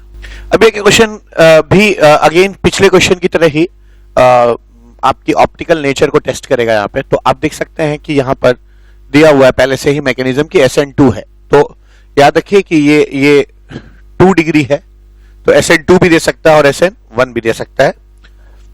यहाँ डेल्टा पॉजिटिव है, ये OH बैक अटैक करेगा, ऐसे बैक अटैक करेगा और ये चीज लीव कर जाएगी और इन्वर्जन हो जाएगा। तो यहां पर OH जुड़ा रहेगा, OH ऐसे, ये कार्बन आ गया, फिर H और CH3 ऐसे ही होगा, H और CH3, और ये चीज जो है वो पलट के इधर आ जाएगी, यानी ऐसे हो जाएगा। तो यहां पर आपको इन्वर्टेड प्रोडक्ट मिल रहा है, ध्यान दीजिएगा, है ना, इन्वर्टेड प्रोडक्ट मिलेगा। ठीक है, इन्वर्टेड प्रोडक्ट यहां पे मिल जाएगा। ठीक है, इसी तर्ज पर यहां क्या होगा, Cn माइनस है, ये फिर बैक अटैक करेगा, SN2 है, ये लीव कर जाएगा, ऐसे ही सेम चीज होगा। यहां पे Cn बनेगा, H CH3 और ऐसे, ठीक है, यहां पे भी आपको इनवर्टेड प्रोडक्ट मिलेगा, इन्वर्टेड प्रोडक्ट मिलेगा। ठीक है, और SN1 है, यहां पे वाटर है, वाटर होगा तो क्या होगा, ये निकाल लीजिए, ये SN1 है ना, SN1 में लीविंग ग्रुप पहले चला जाता है और यहां पे कार्बोकेटायन बन जाएगा। तो ये जो कार्बोकेटायन बनेगा वो कुछ इस तरह का बनेगा, H और CH3 और यहां पे प्लस है, प्लस। अब वाटर इस पे अटैक करेगा और आपको मालूम है कि SN1 रिएक्शन में दोनों प्रोडक्ट बनते हैं। ठीक है, तो वाटर यहां पे अटैक करेगा, यहां पे वाटर अटैक करेगा और दोनों प्रोडक्ट बनेंगे आपके। क्या बन जाएगा देखिए, यहां पे हो जाएगा ऐसे HCH3OH प्लस, ये भी बनेगा, ठीक है ना, और ये भी बनेगा और इन्वर्टेड भी बनेगा। आगे फ्रंटल अटैक भी होगा और बैक अटैक भी हो सकता है। ठीक है, बैक अटैक अगर होगा तो ये चीज जो है इधर चली आएगी, CH3 और यहां पर OH प्लस होगा ऐसे। ठीक है, और फिर इस बॉन्ड को ऐसे तोड़ दीजिए, तोड़ दीजिए, क्या बन जाएगा, ये चीज आ जाएगी, ऐसे आ जाएगा HCH3OH और इधर बनेगा HCH3OH। ठीक है, ये रिटेंटेड प्रोडक्ट है और ये इन्वर्टेड प्रोडक्ट है और आप देख सकते हैं कि ये दोनों एक दूसरे के, है ना, रेसिमिक मिक्सचर है, दोनों के मिरर इमेज है। इसलिए इस टोटल प्रोडक्ट को ही हम, है ना, पूरे प्रोडक्ट को ही हम क्या कहेंगे कि ये जो प्रोडक्ट मिला है हमें, ये एक रेसिमिक मिक्सचर है। ठीक है, रेसिमिक मिक्सचर उसे कहते हैं जहां दो मिरर इमेज एनांशियोमेरिक फॉर्म्स जो है, एनांशियोमेरिक फॉर्म मतलब जो मिरर इमेज होते हैं एक दूसरे के और ऑप्टिकली एक्टिव होते हैं, एनांशियोमेरिक फॉर्म कहे जाते हैं, उनका मिक्सचर को हम रेसिमिक मिक्सचर कहते हैं, ऑप्टिकली इनएक्टिव होगा।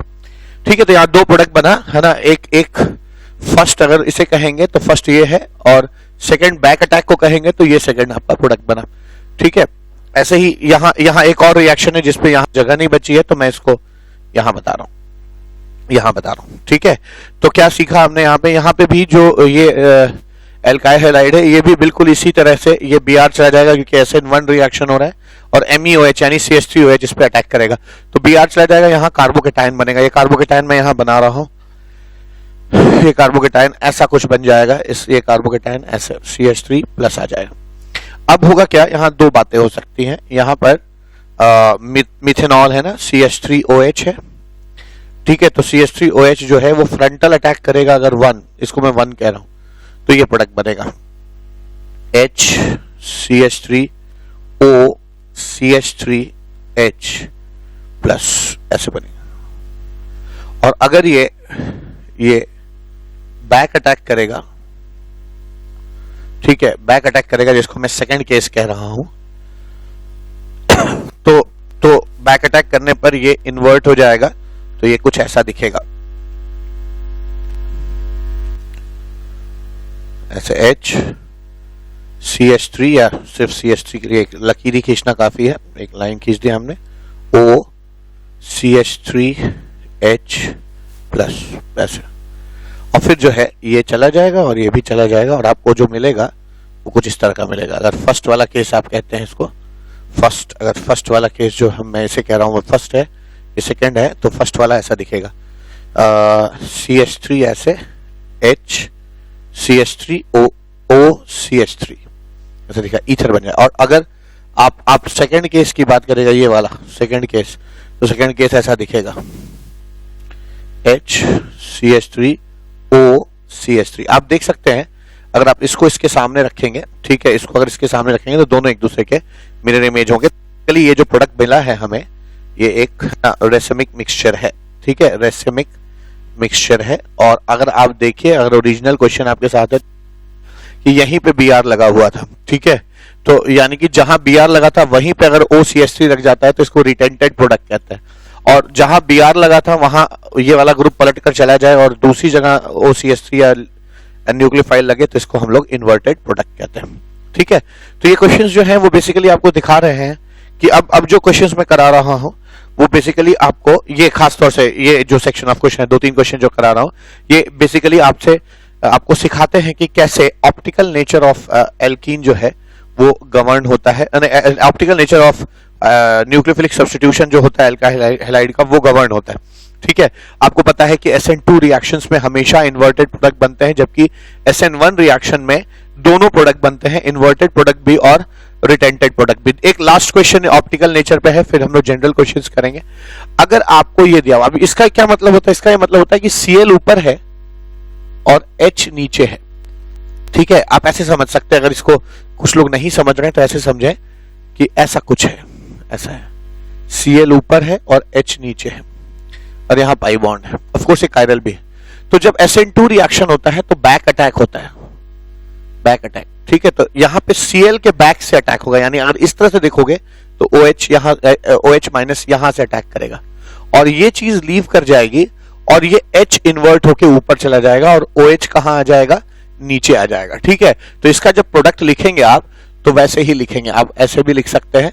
ये तो मैंने आपको समझाने के लिए लिखा। अगर ऐसा क्वेश्चन मिलता है तो आप जानते हैं OH बैक अटैक करेगा तो नीचे से अटैक करेगा, तो OH नीचे रह जाएगा और H इन्वर्ट होके ऊपर चला जाएगा, यानी H ऊपर हो जाएगा और OH जो है H ऊपर हो जाएगा और OH जो है वो नीचे हो जाएगा। ठीक है, और ये कैसा प्रोडक्ट है? इनवर्टेड प्रोडक्ट है, दिस इज इनवर्टेड प्रोडक्ट है। ठीक है, यहां क्या होगा? वाटर के साथ होगा ये कि वाटर के साथ रिएक्शन जो है वो SN1 होगा, यानी Cl हट जाएगा। Cl हट के यहां पर एक कार्बोकेटायन बनेगा। ये कार्बोकेटायन रीअरेंज करने की भी टेंडेंसी रख सकता है और फिर इस पे वाटर अटैक करेगा। तो याद रखिए, कार्बोकेटायन का मतलब क्या हो गया? चपटा है ना, ये Cl हट गया तो यहाँ पे सिर्फ, अगर मान लीजिए कार्बोकेटायन बनता है तो कार्बोकेटायन sp2 हाइब्रिडाइज्ड होता है, यानी वो बिल्कुल प्लेनर होंगे, ऐसा कुछ होगा, ऐसा कुछ होगा। तो ये जो वाटर है ये ऊपर से भी अटैक करेगा तो वाटर ऊपर तो H नीचे, या वाटर नीचे से अटैक करेगा तो वाटर नीचे और H ऊपर, दोनों कॉम्बिनेशंस बनेंगे यहाँ पे। ठीक है, तो लास्ट में दोनों कॉम्बिनेशन लिखूंगा, पहले जनरल लिख दूं। तो वाटर जब यहां अटैक करेगा ऐसे, ठीक है, तो ये चीज बननी चाहिए,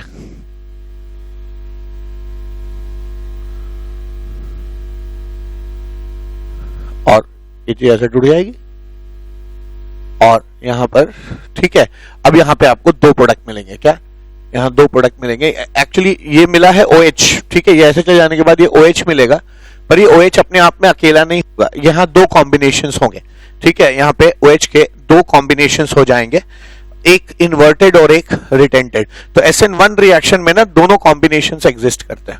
ठीक है, अब जैसे क्या है यहाँ पे, तो यहाँ पे दोनों कॉम्बिनेशंस बनेंगे, यानी यहाँ पे एक्चुअली दो प्रोडक्ट बनेंगे। अगर आप ऑप्टिकल नेचर पूछेंगे तो यहाँ प्रोडक्ट बनेगा जिसमें OH ऊपर होगा और H नीचे होगा, और H अक्सर दिखाते नहीं है, यहाँ पे भी नहीं दिखाया था, ये तो मैंने आपके अंडरस्टैंडिंग के लिए H को यहाँ डिमॉन्स्ट्रेट किया, वरना H को शो नहीं किया जाता है। फिलहाल मैं आपको तब भी बता दे रहा हूँ। ठीक है, और यहाँ पर दूसरा प्रोडक्ट जो है वो ये बनेगा जिसमें OH जो है वो नीचे होगा और H जो है वो ऊपर होगा। अब आप देखिए, आपका ओरिजिनल लिविंग ग्रुप अगर ऊपर है और आपका न्यूक्लियोफाइल भी ऊपर ही आया है, ठीक है ना, इसको ऊपर ही आया है, तो इसको हम रिटेंटेड प्रोडक्ट कहेंगे, इसको हम लोग रिटेंटेड प्रोडक्ट कहेंगे। तो ये जो हमारा प्रोडक्ट है ये रिटेंटेड है। जबकि अगर आपका यहाँ पे जो लिविंग ग्रुप है वो ऊपर है और आपका न्यूक्लियोफाइल जो आया है वो यहाँ पे अगर नीचे आया हुआ है, ठीक है, यहाँ पे नीचे है, तो आप समझ जाइए कि ये जो है आपका कैसा प्रोडक्ट है?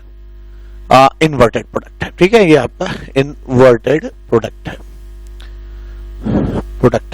तो यहाँ पर मैंने 3-4 क्वेश्चन ऑप्टिकल नेचर को गवर्न करने वाले भी पढ़ाई की। अल्काइल हैलाइड पे अगर न्यूक्लियोफिलिक सब्स्टिट्यूशन होगा तो जो चीज बनेगी उसका ऑप्टिकल नेचर कैसा होगा। अब आइए कुछ जनरलाइज्ड क्वेश्चन करते हैं, जनरल क्वेश्चन, क्योंकि हम सब कुछ सीख चुके हैं। हमने ये सीखा कि ना, हमने देखिए बड़ी सिस्टमैटिकली सीखा। अगर आप देख पाए तो हम लोगों ने पहला क्वेश्चन ये किया कि हाँ भाई SN1 होगा कि SN2 होगा, ये जज करना सिखाया मैंने आपको। सेकेंड टाइप के क्वेश्चन में मैंने आपको सिखाया कि कैसे न्यूक्लियोफाइल को पहचाना जाए और कौन सा न्यूक्लियोफाइल कैसा प्रोडक्ट बनाता है वो सिखाया। तीसरे टाइप के क्वेश्चन में मैंने ऑप्टिकल नेचर्स के बारे में आपको सिखाया कि कब इन्वर्जन होगा, कब रिटेंशन होगा, तमाम चीजें। अब हम लोग रेडी हैं कि हम लोग जनरल क्वेश्चंस कर सके जहां हमें क्लियर ना हो कि क्या होने वाला है, आपको वहीं ऑन द स्पॉट सोचना पड़ेगा। तो आइए इस टाइप के क्वेश्चंस करते हैं। अब ये जनरल क्वेश्चंस हैं न्यूक्लियोफिलिक सब्स्टिट्यूशन में। आप जानते हैं ये 2 डिग्री है, SN1 SN2 दोनों दे सकता है। ठीक है, तो ये बन जाएगा। और आप जानते हैं SN1, मैंने ये भी पढ़ा है कि SN1 और SN2 के प्रोडक्ट में डिफरेंस नहीं आता है अगर कोई रीअरेंजमेंट ना हो, और मुझे नहीं लगता कि इसके कार्बोकेटायन में कोई रीअरेंजमेंट हो सकता है। अब यहाँ दूसरा जो न्यूक्लियोफाइल है वो साइनाइड है, ये यहाँ अटैक करेगा, ये चला जाएगा, तो सेम वैसा ही। और यहाँ पे चूंकि रीअरेंजमेंट नहीं हो रहा तो चाहे SN2 हो चाहे SN1 हो सेम प्रोडक्ट मिलेगा। ग्रिग्नार्ड के केस में ना R माइनस न्यूक्लियोफाइल होता है, ये चला जाएगा ऐसे, यहाँ पे ऐसे कुछ आ जाएगा, 2 कार्बन आपके यहाँ पे जुड़ जाएंगे ऐसे। और यहाँ पर CH3 सो एसिटेट माइनस एसिटेट आयन जो है वो न्यूक्लियोफाइल की तरह यहाँ अटैक करेगा, तो सेम रिएक्शंस हो रहे हैं यहाँ पे। और ध्यान देंगे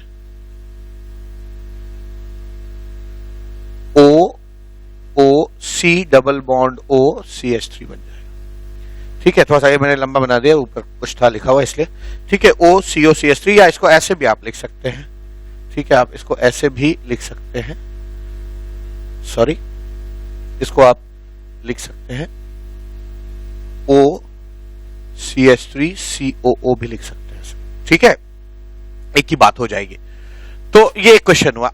अब ये देखिए, ये नेक्स्ट क्वेश्चन है। यहां इस क्वेश्चन की खास बात क्या है कि इसका अल्फा कार्बन 3 डिग्री है, तो ये कभी भी SN2 रिएक्शन नहीं दे सकता। तो ये कंफर्म है कि सारे रिएक्शंस जो होंगे वो SN1 ही हो सकते हैं, SN2 हो ही नहीं सकते। ठीक है, सब SN1 होंगे। जबकि इस वाले केस में ना आपके सारे रिएक्शन SN1 भी हो सकते थे और SN2 भी हो सकते थे, है ना। हर केस में दोनों पॉसिबिलिटी थी, क्योंकि 2 डिग्री एल्काइल हैलाइड जो होता है ना, वो SN1 और SN2 दोनों रिएक्शंस देने की टेंडेंसी रखता है। और एक मजे की बात यह है कि मैंने अभी थ्योरी में है ना पढ़ाया भी है कि अगर आपका कार्बोकेटायन रीअरेंज ना करने की टेंडेंसी रखे तो SN1 और SN2 दोनों से आपको सेम प्रोडक्ट मिलता है। ठीक है, अब यहाँ पे 3 डिग्री है तो सब SN1 होगा। SN1 होगा तो SN1 में पहले क्या होता है, ये लीविंग ग्रुप को वाटर जो है या पोलर प्रोटिक सॉल्वेंट निकाल देता है और यहाँ पे एक कार्बोकेटायन बन जाएगा। तो इस तरीके का कार्बोकेटायन यहाँ पे बनेगा, ये बनेगा। और इस कार्बोकेटायन पे ना OH माइनस जो है न्यूक्लियोफाइल अटैक करेगा, तो आपको ये प्रोडक्ट मिलना चाहिए। ठीक है, ये प्रोडक्ट आपको मिल जाएगा, ऐसे OH मिलेगा। ठीक है, उसी तर्ज पर यहां पे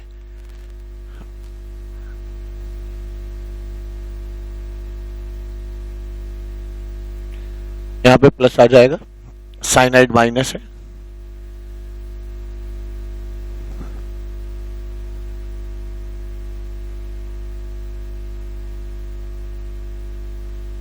यहां पे साइनाइड लग जाएगा। सेम चीज यहां पे भी SN1 है, सेम कार्बोकेटायन बनेगा यहां पे भी, और उस कार्बोकेटायन में ऐसे कार्बोकेटायन बनेगा, और उस कार्बोकेटायन में ये CH3 जो CH3 CH2 माइनस है ये अटैच हो जाएगा और आपको प्रोडक्ट मिल जाएगा। ये ऐसे दो CH3 CH2 2 कार्बन है तो ऐसे हो जाएगा। ठीक है, इसी तरह से यहां पे भी सेम एक कार्बोकेटायन बनेगा ऐसे, और यहाँ जो CH3 COO माइनस है वो यहां जुड़ जाएगा, तो आपका जो फाइनल प्रोडक्ट आएगा वो कुछ इस तरह का दिखेगा,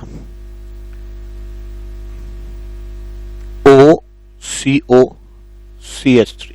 ठीक है, ये आ जाएगा। तो आप देख रहे हैं कि कैसे है ना रिएक्शंस SN1 और SN2 के किए जाते हैं। अब यहाँ पे क्या है, आप देख सकते हैं कि न्यूट्रल न्यूक्लियोफाइल है। न्यूट्रल न्यूक्लियोफाइल कभी भी SN2 रिएक्शन नहीं दे सकता, क्योंकि SN2 रिएक्शन हमेशा स्ट्रॉन्ग न्यूक्लियोफाइल देते हैं जो जनरली चार्ज्ड होते हैं। तो ये पक्का SN1 रिएक्शन ही है। अगर ये SN1 रिएक्शन है तो ये चीज चली जाएगी और यहाँ पर एक कार्बोकेटायन बनेगा, एक कार्बोकेटायन बनेगा। इस कार्बोकेटायन पे ये जो 2 डिग्री अमीन है ये अटैक करेगा, और क्योंकि इसके पास लोन पेयर है तो कुछ ऐसा होना चाहिए। तो ये क्वेश्चंस जो मैं डेमोन्स्ट्रेट कर रहा हूं यहाँ पे, इनसे आप काफी कुछ सीखेंगे। इन क्वेश्चंस को मैं चाहता हूं कि आप भी क्वेश्चंस देखने के बाद खुद पहले अटेम्प्ट करें और बाद में जो मैं सॉल्यूशन बता रहा हूं उसको देखें। इससे आपके है ना थिंकिंग कैपेबिलिटी जो है वो बढ़ जाएगी। यहाँ पे प्लस आ जाएगा क्योंकि नाइट्रोजन 4 बॉन्ड बनाया, ये बॉन्ड टूट जाएगा, तो इसका जो फाइनल प्रोडक्ट आएगा वो कुछ इस तरह का होगा।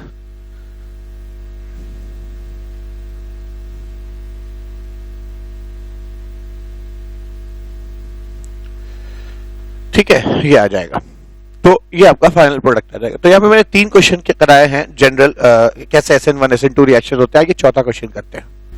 अभी 4th क्वेश्चन है, अगेन ये एक 1 डिग्री एल्काइलाइड है, तो ये एक स्ट्रॉन्ग न्यूक्लियोफाइल है, तो यहाँ SN2 रिएक्शन, SN1 रिएक्शन तो नहीं होगा, SN2 रिएक्शन होगा, यानी OH आएगा और ये चला जाएगा। तो यहाँ पर आपका जो फाइनल प्रोडक्ट मिलेगा वो ये मिलेगा, OH। ठीक है, अब यहाँ पे न्यूट्रल न्यूक्लियोफाइल है, न्यूट्रल न्यूक्लियोफाइल SN1 रिएक्शन ही दे सकते हैं, न्यूट्रल न्यूक्लियोफाइल्स जो हैं वो SN1 रिएक्शन ही दे सकते हैं। पर यहाँ पे चूंकि ये 1 डिग्री एल्काइल हैलाइड है, तो 1 डिग्री एल्काइल हैलाइड जो है 1 डिग्री जो एल्काइल हैलाइड होते हैं वो SN1 रिएक्शन नहीं देते, यानी आप यहाँ पे बड़े ही बेबाकी से लिख सकते हैं कि यहाँ पे क्या होगा, नो रिएक्शन होगा, क्योंकि मुझे मालूम है कि 1 degree alkyl halide SN1 reaction नहीं देते। ये एल्काइल हैलाइड 2 डिग्री है, अब 2 डिग्री एल्काइल हैलाइड दोनों रिएक्शन देने की टेंडेंसी रखते हैं, SN1 रिएक्शन भी SN2 रिएक्शन भी। मैंने आपको पढ़ाया है कि SN1 रिएक्शन 2 डिग्री और 3 डिग्री देते हैं, और SN2 रिएक्शन मिथाइल 1 डिग्री और 2 डिग्री देते हैं। 2 डिग्री एक ऐसा एल्काइल हैलाइड होता है जो दोनों रिएक्शन देने की कैपेबिलिटी रखता है, SN1 रिएक्शन भी और SN2 रिएक्शन भी। ठीक है, तो यहां पे क्या होगा, ये है। अब यहां पे क्या होगा कि ये जो OH है ये अटैक करेगा, ठीक है, और ये लीव कर जाएगा, ये SN2 रिएक्शन है, SN2 रिएक्शन बड़े आसानी से हो जाए, ठीक है, यहाँ पे बड़े आसानी से हो जाए। ये न्यूट्रल न्यूक्लियोफाइल हमेशा SN1 रिएक्शन देते हैं, अगर SN1 रिएक्शन है तो ये 2 डिग्री है तो SN1 रिएक्शन होगा, ठीक है। SN1 रिएक्शन अगर होगा तो Cl हट के यहाँ पे एक कार्बोकेटायन बनेगा, जो साइक्लोब्यूटाइल कार्बोकेटायन है ये। अब देखिए, इस कार्बोकेटायन में मैंने आपको हाइड्रोकार्बन चैप्टर के फर्स्ट लेक्चर में मैंने कार्बोकेटायन के बिहेवियर या क्या क्या ये करते हैं इसके बारे में डिटेल्ड बातचीत की है ना, बताया था मैंने कि कार्बोकेटायन जो है वो रीअरेंजमेंट करते हैं, ring expansion, ring contraction, cyclisation और पी पाई डी पाई बॉन्ड बनाते। ठीक है, यहां पर ये बात भी वहां पे मैंने बताई है कि यहां पर रिंग कॉन्ट्रैक्शन होगा, इसलिए कॉन्ट्रैक्शन होगा क्योंकि अगर ये कॉन्ट्रैक्ट कर जाएगा, ऐसे यहाँ पे नेगेटिव आ गया, ये टूट गया बॉन्ड, ठीक है, यहाँ प्लस आ जाएगा और ये नेगेटिव यहाँ जुड़ जाएगा, तो क्या होगा, ये 1 और 3 जुड़ गए, 1 2 3 1, 1 2 3 1, दिस इज 1 2 3 1, और 1 से ऐसी कोई चीज जुड़ी हुई है और जो चीज जुड़ी है उसके बॉन्ड टूटने की वजह से उसके ऊपर क्या आ जाएगा, एक पॉजिटिव चार्ज आ जाएगा, तो यहाँ पे एक पॉजिटिव चार्ज है। ये ऐसा रीअरेंजमेंट इसलिए हुआ क्योंकि कार्बोकेटायन हमेशा लेस स्टेबल से मोर स्टेबल कॉन्फ़िगरेशन की तरफ मूव करने की टेंडेंसी रखते हैं। तो यहाँ पे आप जानते हैं कि ये 2 डिग्री कार्बोकेटायन से 1 डिग्री साइक्लिक प्रोपाइल बहुत ज्यादा स्टेबल होता है। जीओसी में कार्बोकेटायन की स्टेबिलिटी के ऊपर बहुत डिटेल बातचीत मैंने की है, आप वहां जाके देख भी सकते हैं। अब वाटर यहाँ पे जुड़ने की टेंडेंसी रखेगा, वाटर जुड़ेगा तो क्या बनेगा यहाँ पे, OH प्लस, और फिर ये हाइड्रोजन रिमूव हो जाएगा। तो ये हाइड्रोजन जब रिमूव हो जाएगा तो आपका ये चीज जो है ये बन जाना चाहिए, ठीक है, ये बन जाएगा। तो यहाँ पे हम लोगों ने 5 क्वेश्चन देखे हैं अब तक, जनरल SN1 SN2 रिएक्शन के, देख सकते हैं सारे तरह के वेरिएशंस को मैं कवर करने की कोशिश कर रहा हूं। आइए 6th क्वेश्चन देखते हैं। आइए अब ये क्वेश्चन देखते हैं 6th क्वेश्चन में क्या है। तो 6th क्वेश्चन में 2 एल्काइल हैलाइड है, ये 1 डिग्री है, ये भी 1 डिग्री है, लेकिन ध्यान दीजिएगा SN2 रिएक्शन ही हो रहा है यहाँ पे, तो इसका मतलब है ये इस साइड से रिएक्शन नहीं हो सकता, क्योंकि आपको मालूम है कि जिसका बीटा कार्बन 3 डिग्री हो जाए, ठीक है ना, वो SN2 रिएक्शन नहीं देता, ठीक है। तो यानी कि ये SN2 रिएक्शन इस साइड होगा। तो एक बहुत अच्छा क्वेश्चन है, इस क्वेश्चन से हम सीखते हैं कि अगर 2 एल्काइल हैलाइड है और एक में अगर बीटा कार्बन 3 डिग्री है तो उस तरफ SN2 रिएक्शन ना होकर दूसरी साइड होगा। यहाँ पे अल्फा 1 डिग्री है, बीटा 2 डिग्री है, तो ये रिएक्शन बड़े आसानी से होगा, तो ये इस साइड होगा, ये इस साइड रिएक्शन नहीं होगा। तो ये चीज आपकी ये मिलनी चाहिए, OH, ठीक है, ऐसे हो जाए। ऐसे ही यहां आ जाइए, यहां पे क्या होगा, यहाँ पे OH माइनस है, यहाँ पे ये SN2 रिएक्शन हो रहा है, तो आप देख सकते हैं ये 2 डिग्री है, तो बड़े आसानी से SN2 रिएक्शन हो जाएगा, बैक अटैक होगा, ये चला जाएगा, तो बिल्कुल सिंपल रिएक्शन आपका ऐसे हो गया, ठीक है। चूंकि ये फीचर प्रोजेक्शन फॉर्मूला नहीं है इसलिए मैं इसे पीछे आगे या ऊपर या नीचे दिखाने की कोशिश नहीं कर रहा हूं। अगर ये अब वाटर है, वाटर न्यूट्रल न्यूक्लियोफाइल है, न्यूट्रल मतलब वीक न्यूक्लियोफाइल SN1 रिएक्शन देते हैं, ठीक है, SN1 रिएक्शन देते हैं। SN1 रिएक्शन में ये चला जाएगा और आपको यहाँ पे एक कार्बोकेटायन मिलेगा, और आप जानते हैं कि 2 डिग्री से 3 डिग्री रीअरेंजमेंट यहाँ पे संभव है, हाइड्राइड शिफ्ट होगा ताकि स्टेबिलिटी बढ़ जाए। ये हाइड्राइड शिफ्ट सब जो है मैंने हाइड्रोकार्बन के पहले लेक्चर में बताया है, अगर आप नहीं जानते हैं तो वहां जाके पहले डिटेल में पढ़ लीजिए, क्योंकि कार्बोकेटायन जहां भी आएंगे तो इस तरह की चीजें वहां पे मौजूद रहेंगी। तो यहाँ पे हाइड्राइड शिफ्ट हुआ और यहाँ पे पॉजिटिव चार्ज यहाँ आ गया, ठीक है। अब जाके वाटर जो है यहाँ अटैक करेगा, तो वाटर जो है इस पे अटैक करेगा और यहाँ अटैक करेगा और ये चीज बननी चाहिए OH प्लस, और फिर यहाँ जो H है वो चला जाएगा, यहाँ पे फाइनल जो प्रोडक्ट आएगा वो कुछ इस तरह का आएगा OH। तो देख सकते हैं आप, मैंने हमेशा कहा भी है कि अगर दोनों में OH जुड़ा है लेकिन अगर SN2 मैकेनिज्म है और SN1 मैकेनिज्म है तो प्रोडक्ट सेम आते हैं अनटिल अनलेस कार्बोकेटायन में क्या हो, रीअरेंजमेंट ना हो। यहाँ पे कार्बोकेटायन में हल्का सा रीअरेंजमेंट हो गया, इसलिए इसका प्रोडक्ट और ये प्रोडक्ट SN1 और SN2 के प्रोडक्ट्स में ना डिफरेंस आ गया। ये भी बहुत अच्छा क्वेश्चन। यहाँ पे क्या होगा, यहाँ पे 2 एल्काइल हैलाइड है, 2 बार न्यूक्लियोफिलिक सब्स्टिट्यूशन होगा, पहले यहाँ जाएगा ऐसे टूट जाएगा ये, तो ये बनेगा और फिर अगली बार जो है फिर से OH जो है OH माइनस सब्स्टिट्यूशन करेगा, ठीक है, ये चीज टूट जाएगी और ये चीज आपका ये आ जाएगा, ये आ जाएगा। और आप जानते हैं एक ही कार्बन पे अगर 2 OH हो तो इसको हाइड्रेट कहते हैं, और हाइड्रेट्स जो हैं वो अनस्टेबल होते हैं, ठीक है। तो हाइड्रेट्स अनस्टेबल होंगे तो यहाँ पर वाटर निकल आएगा और ये चीज basically CH3C double bond OH बन जाएगी, एसिटाल्डिहाइड बन जाएगी। इसको आप ऐसे भी लिख सकते हो या आप इसको ऐसे भी लिख सकते हो, CH3COH लिख सकते हैं, एसिटाल्डिहाइड बन जाएगा। तो जैसे यहाँ पे 2 क्लोरीन था तो 2 OH लगा, आप डायरेक्ट इसे कर सकते हैं 3 क्लोरीन होगा, 3 हेलोजन होगा तो 3 बार OH लगेगा और फिर से यहाँ पे हाइड्रेट जैसी चीज बन रही है जो अनस्टेबल होती है, वाटर निकल आएगा और ये चीज जो आपकी बनेगी वो क्या बनेगी, CH3C double bond OH, CH3C double bond OH, है ना। अगर आप इसको नहीं पहचान पा रहे हैं तो आप ध्यान दीजिए, ये एसिटिक एसिड है, ये CH3COOH हो जाएगा, ठीक है। इस तरह से ऐसे यहाँ आ जाइए, यहाँ पे क्या है, जब भी सोडियम एक एसिडिक हाइड्रोजन से रिएक्ट करने की टेंडेंसी रखता है, ठीक है ना, रिएक्ट करने की टेंडेंसी रखता है, यहाँ पे ऐसे आ जाएगा O माइनस Na प्लस, ठीक है। तो यहाँ पे हाइड्रोजन से रिएक्ट करेगा और हाइड्रोजन गैस एसिडिक हाइड्रोजन से रिएक्ट करेगा, ये हाइड्रोजन एसिडिक है। तो जहां कहीं भी एसिडिक हाइड्रोजन होता है, लेक्चर नंबर 23 मैंने GOC में पढ़ा है, जहां कहीं भी एसिडिक हाइड्रोजन होता है वहां पे सोडियम उससे रिएक्ट करने की टेंडेंसी रखता है। तो ये एसिडिक हाइड्रोजन है, इससे सोडियम रिएक्ट कर जाएगा, सोडियम काफी रिएक्टिव मेटल है और हाइड्रोजन गैस यहाँ पे रिलीज हो जाएगी और ये न्यूक्लियोफाइल बनेगा। अब अगेन ये एल्काइल हैलाइड है और आप जानते हैं एल्काइल हैलाइड जो है वो न्यूक्लियोफिलिक सब्स्टिट्यूशन देने के लिए जाने जाते हैं, और आप देख सकते हैं 1 डिग्री एल्काइल हैलाइड है तो यहाँ पर SN2 रिएक्शन होना चाहिए, तो यहाँ बैक अटैक होगा और ये Br चला जाएगा, क्या बनेगा, CH3CH2 CH2O CH3CH2, ठीक है, इस तरह की चीज बन जाएगी, ठीक है। तो यहाँ पे जो है CH3CH2 CH2O CH2 CH3 बन जाएगा, ये आपका फाइनल प्रोडक्ट बनना चाहिए, ठीक है। तो अब तक हम लोगों ने, है ना, हर तरह के क्वेश्चन कर लिए। पहला क्वेश्चन हम लोगों ने एक क्वेश्चन किया जिसमें हम लोगों ने, है ना, पता लगाया कि रिएक्शन जो है SN2 रिएक्शन का रेट कैसे होगा के आधार पे अरेंज करिए। फिर एक तरह का क्वेश्चन किया जिसमें SN1 रिएक्शन के रेट के आधार पे अरेंज करिए। फिर एक रिएक्शन किया जिसमें हमने तय किया कि रिएक्शन SN1 से होगा कि SN2 से होगा, चूज करिए। फिर एक क्वेश्चन किया जिसमें हम लोगों ने न्यूक्लियोफाइल को पहचानना सीखा कि न्यूक्लियोफाइल्स, है ना, कौन कौन से न्यूक्लियोफाइल किस किस तरह का प्रोडक्ट देते हैं। फिर हम लोगों ने एक क्वेश्चन किया जिसमें हम लोगों ने ऑप्टिकल नेचर के बारे में भी जानने की कोशिश की कि ऑप्टिकल नेचर SN रिएक्शन में के होने से कितना तब्दील होता है, चेंज होता है। और लास्टली हम लोगों ने जनरल रिएक्शंस भी कर लिए। तो मुझे लगता है कि nucleophilic substitution of alkyl halide मैंने अपनी तरफ से तो कंप्लीट कर लिया है। 2 रिएक्शंस छूट रहे हैं जिनके बारे में हम लोग जान जाएं, एक फिनकिलस्टीन रिएक्शन, एक श्वार्ट्ज रिएक्शन।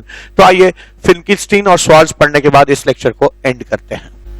फिनकिलस्टीन रिएक्शन देखते हैं। फिनकिलस्टीन रिएक्शन, ठीक है। फिनकिलस्टीन रिएक्शन क्या होता है, तो फिनकिलस्टीन रिएक्शन में एक एल्काइल हैलाइड दूसरे एल्काइल हैलाइड में, है ना, कन्वर्ट होता है। और बेसिकली इस कन्वर्जन में हम लोग जो है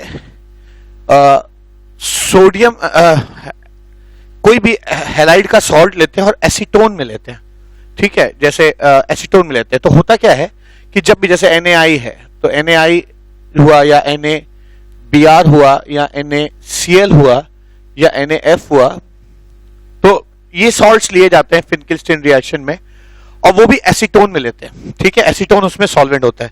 एसीटोन में इनकी जो सॉल्युबिलिटी होती है, एसीटोन में इनकी जो सॉल्युबिलिटी होती है वो इस ऑर्डर की होती है। क्या? NaI सबसे ज्यादा सॉल्युबल होता है, NaBr, NaCl। समझिएगा, तो रिएक्शन हमेशा मोर सॉल्युबल सॉल्ट से लेस सॉल्युबल सॉल्ट की तरफ जाएगा। यानी ये अगर ज्यादा सॉल्युबल है तो ये चाहेगा NaI कि वो NaBr में चेंज हो जाए। तो अगर कहीं पे आपको एक ऐसा कंपाउंड मिलता है जहां पहले से Br लगा है और आप उसको NaI इन एसीटोन से ट्रीट करते हैं, तो ये रिएक्शन हो जाएगा। इसलिए हो जाएगा, एसीटोन से ट्रीट करेंगे तो ये रिएक्शन इसलिए हो जाएगा क्योंकि आयोडीन जब इसको रिप्लेस करेगा तो ये I में चेंज कर जाएगा, और सॉल्ट क्या बनेगा, ये जो Br माइनस है Na के साथ कंबाइन करके NaBr हो गया। तो हमेशा ज्यादा सॉल्युबल सॉल्ट से रिएक्शन लेस सॉल्युबल सॉल्ट की तरफ जाने की टेंडेंसी रखेगा। ठीक है, ऐसा सही भी है। क्यों? क्योंकि अगर प्रोडक्ट लेस सॉल्युबल होगा तो सॉल्यूशन से कुछ बाहर चला जाएगा, तो सॉल्यूशन से कुछ बाहर चला जाएगा तो प्रोडक्ट की कमी हो जाएगी। और ला शातल्य प्रिंसिपल कहता है केमिकल इक्विलिब्रियम में कि अगर प्रोडक्ट की कमी होगी तो रिएक्शन किधर ड्रिवन होगा?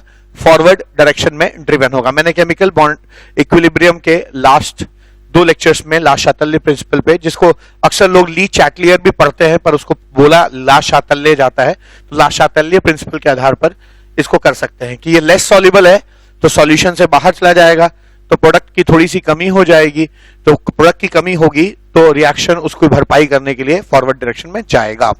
ठीक है, तो इसको फिनकिल्स्टीन रिएक्शन कहते हैं। तो फिनकिल्स्टीन रिएक्शन में क्या होता है? फिनकिल्स्टीन रिएक्शन में आप कह सकते हैं the reaction proceeds from more soluble salt to less soluble salt in acetone। ठीक है ना? तो ये मोर सॉल्युबल से लेस सॉल्युबल की टेंडेंसी रखेगा। तो मेरे पास यहाँ पे 2 सेट ऑफ क्वेश्चंस हैं, यहाँ पे इनको करते हैं, आपको बहुत क्लियर हो जाएगा। मान लीजिए ये है ना एल्काइल क्लोराइड है और इसको मैं 3 लोगों से ट्रीट कर रहा हूं। NaF इन एसीटोन,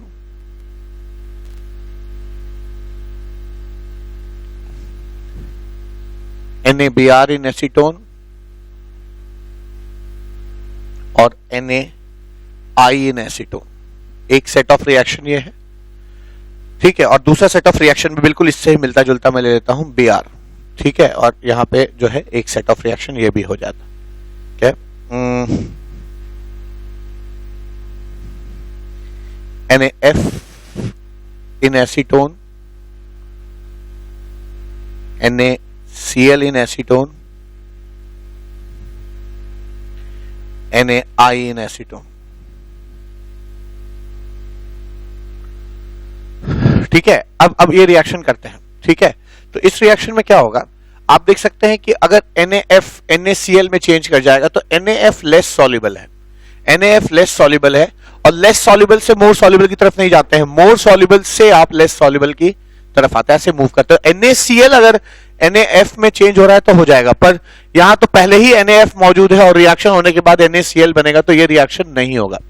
ठीक है, यहां पे क्या है, पहले NaBr है और Cl माइनस निकलने के बाद NaCl बनेगा, तो NaBr NaCl में कंफर्म में चेंज होना चाहेगा, तो ये रिएक्शन बड़े ही आसानी से हो जाएगा। यानी यहां पर क्या बनेगा, ऐसे Br प्लस NaCl हो जाएगा। यहाँ पे NaCl आप देख सकते हैं NaCl is less soluble than NaBr।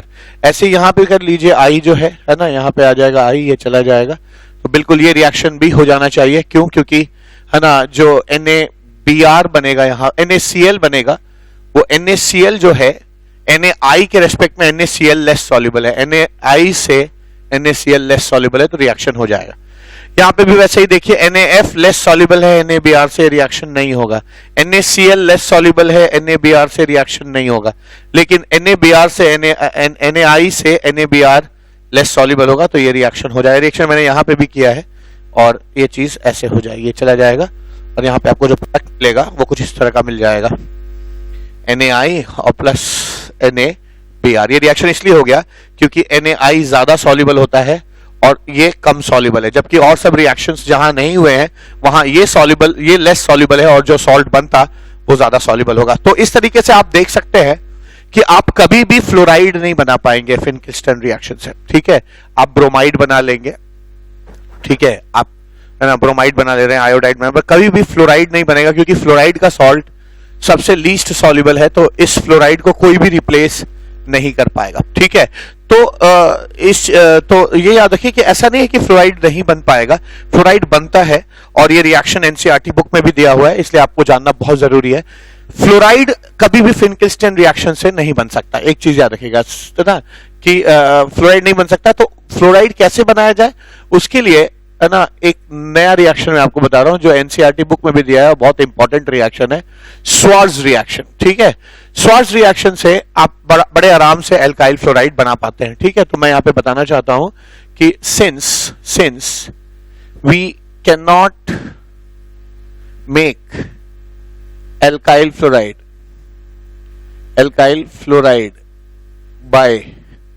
by since we cannot make alkyl fluoride by Finckelstein reaction, so it is prepared by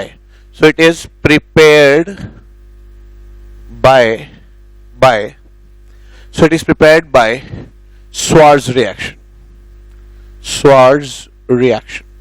Swarts reaction से बड़े आसानी से आप प्रिपेयर कर सकते हो, चाहे एल्काइल क्लोराइड हो, चाहे एल्काइल ब्रोमाइड हो, चाहे एल्काइल आयोडाइड हो, आप बड़े आराम से उसको सीधा एल्काइल फ्लोराइड में कन्वर्ट कर सकते हैं हेलोजिनेटिंग रिएजेंट्स यूज करके। हेलोजिनेटिंग रिएजेंट्स कौन कौन से होते हैं? कैल्शियम फ्लोराइड ले लीजिए, ठीक है, कैल्शियम फ्लोराइड एक बहुत अच्छा हेलोजिनेटिंग रिएजेंट है, या फिर Hg2F2 ले सकते हैं। ठीक है, Hgf2 भी है ना सेम वही काम करेगा जो CaF2 करेगा, और साथ में आप AgF ले सकते हैं, या S है ना एंटीमनी फ्लोराइड ले सकते हैं, SbF3 या SbF5 ले सकते हैं। तो ये पांचों जो हैं, ये पांचों के पांचों जो है वो फ्लोरिनेटिंग एजेंट्स हैं। ठीक है, ध्यान रखिएगा, फ्लोरिनेटिंग एजेंट्स हैं, और ये क्लोराइड, ब्रोमाइड और आयोडाइड किसी को भी सीधा एल्काइल फ्लोराइड में कन्वर्ट कर देते हैं। तो मुझे लगता है कि इन दो लेक्चर्स में, लेक्चर 1 और लेक्चर 2 में मैंने बहुत ही डिटेल्ड बातचीत की है कि कैसे न्यूक्लियोफिलिक सब्स्टिट्यूशन होता है। ठीक है, हर तरह के सवाल किए, चाहे वो रेट ऑफ रिएक्शंस निकालने के हो, चाहे वो न्यूक्लियोफाइल पहचानने के हो, चाहे ऑप्टिकल जो प्रोडक्ट है उनकी ऑप्टिकल नेचर पे कमेंट करने को का क्वेश्चन हो, या फिर जो है हम लोगों ने है ना जनरल रिएक्शंस भी किए है ना न्यूक्लियोफिलिक सब्स्टिट्यूशन के ऊपर। तो मुझे लगता है कि कंप्लीट हो गया है न्यूक्लियोफिलिक सब्स्टिट्यूशन इन एल्काइल हैलाइड। अब हमारा जो अगला टॉपिक है यानी लेक्चर जो 3 होगा उसमें हम न्यूक्लियोफिलिक सब्स्टिट्यूशन ऑफ अल्कोहल पे बात करेंगे। याद होना चाहिए कि इस चैप्टर में मैं 5 टॉपिक कवर करूंगा: nucleophilic substitution of alkyl halide, nucleophilic substitution of alcohol, nucleophilic substitution of ether, elimination of alcohol, elimination of alkyl halide. ठीक है, तो एक टॉपिक हमारा खत्म हो गया। दूसरा topic nucleophilic substitution of alcohol के बारे में हम लोग लेक्चर नंबर 3 में बात करेंगे। तो तब तक के लिए है ना, thank you so much, have a nice day.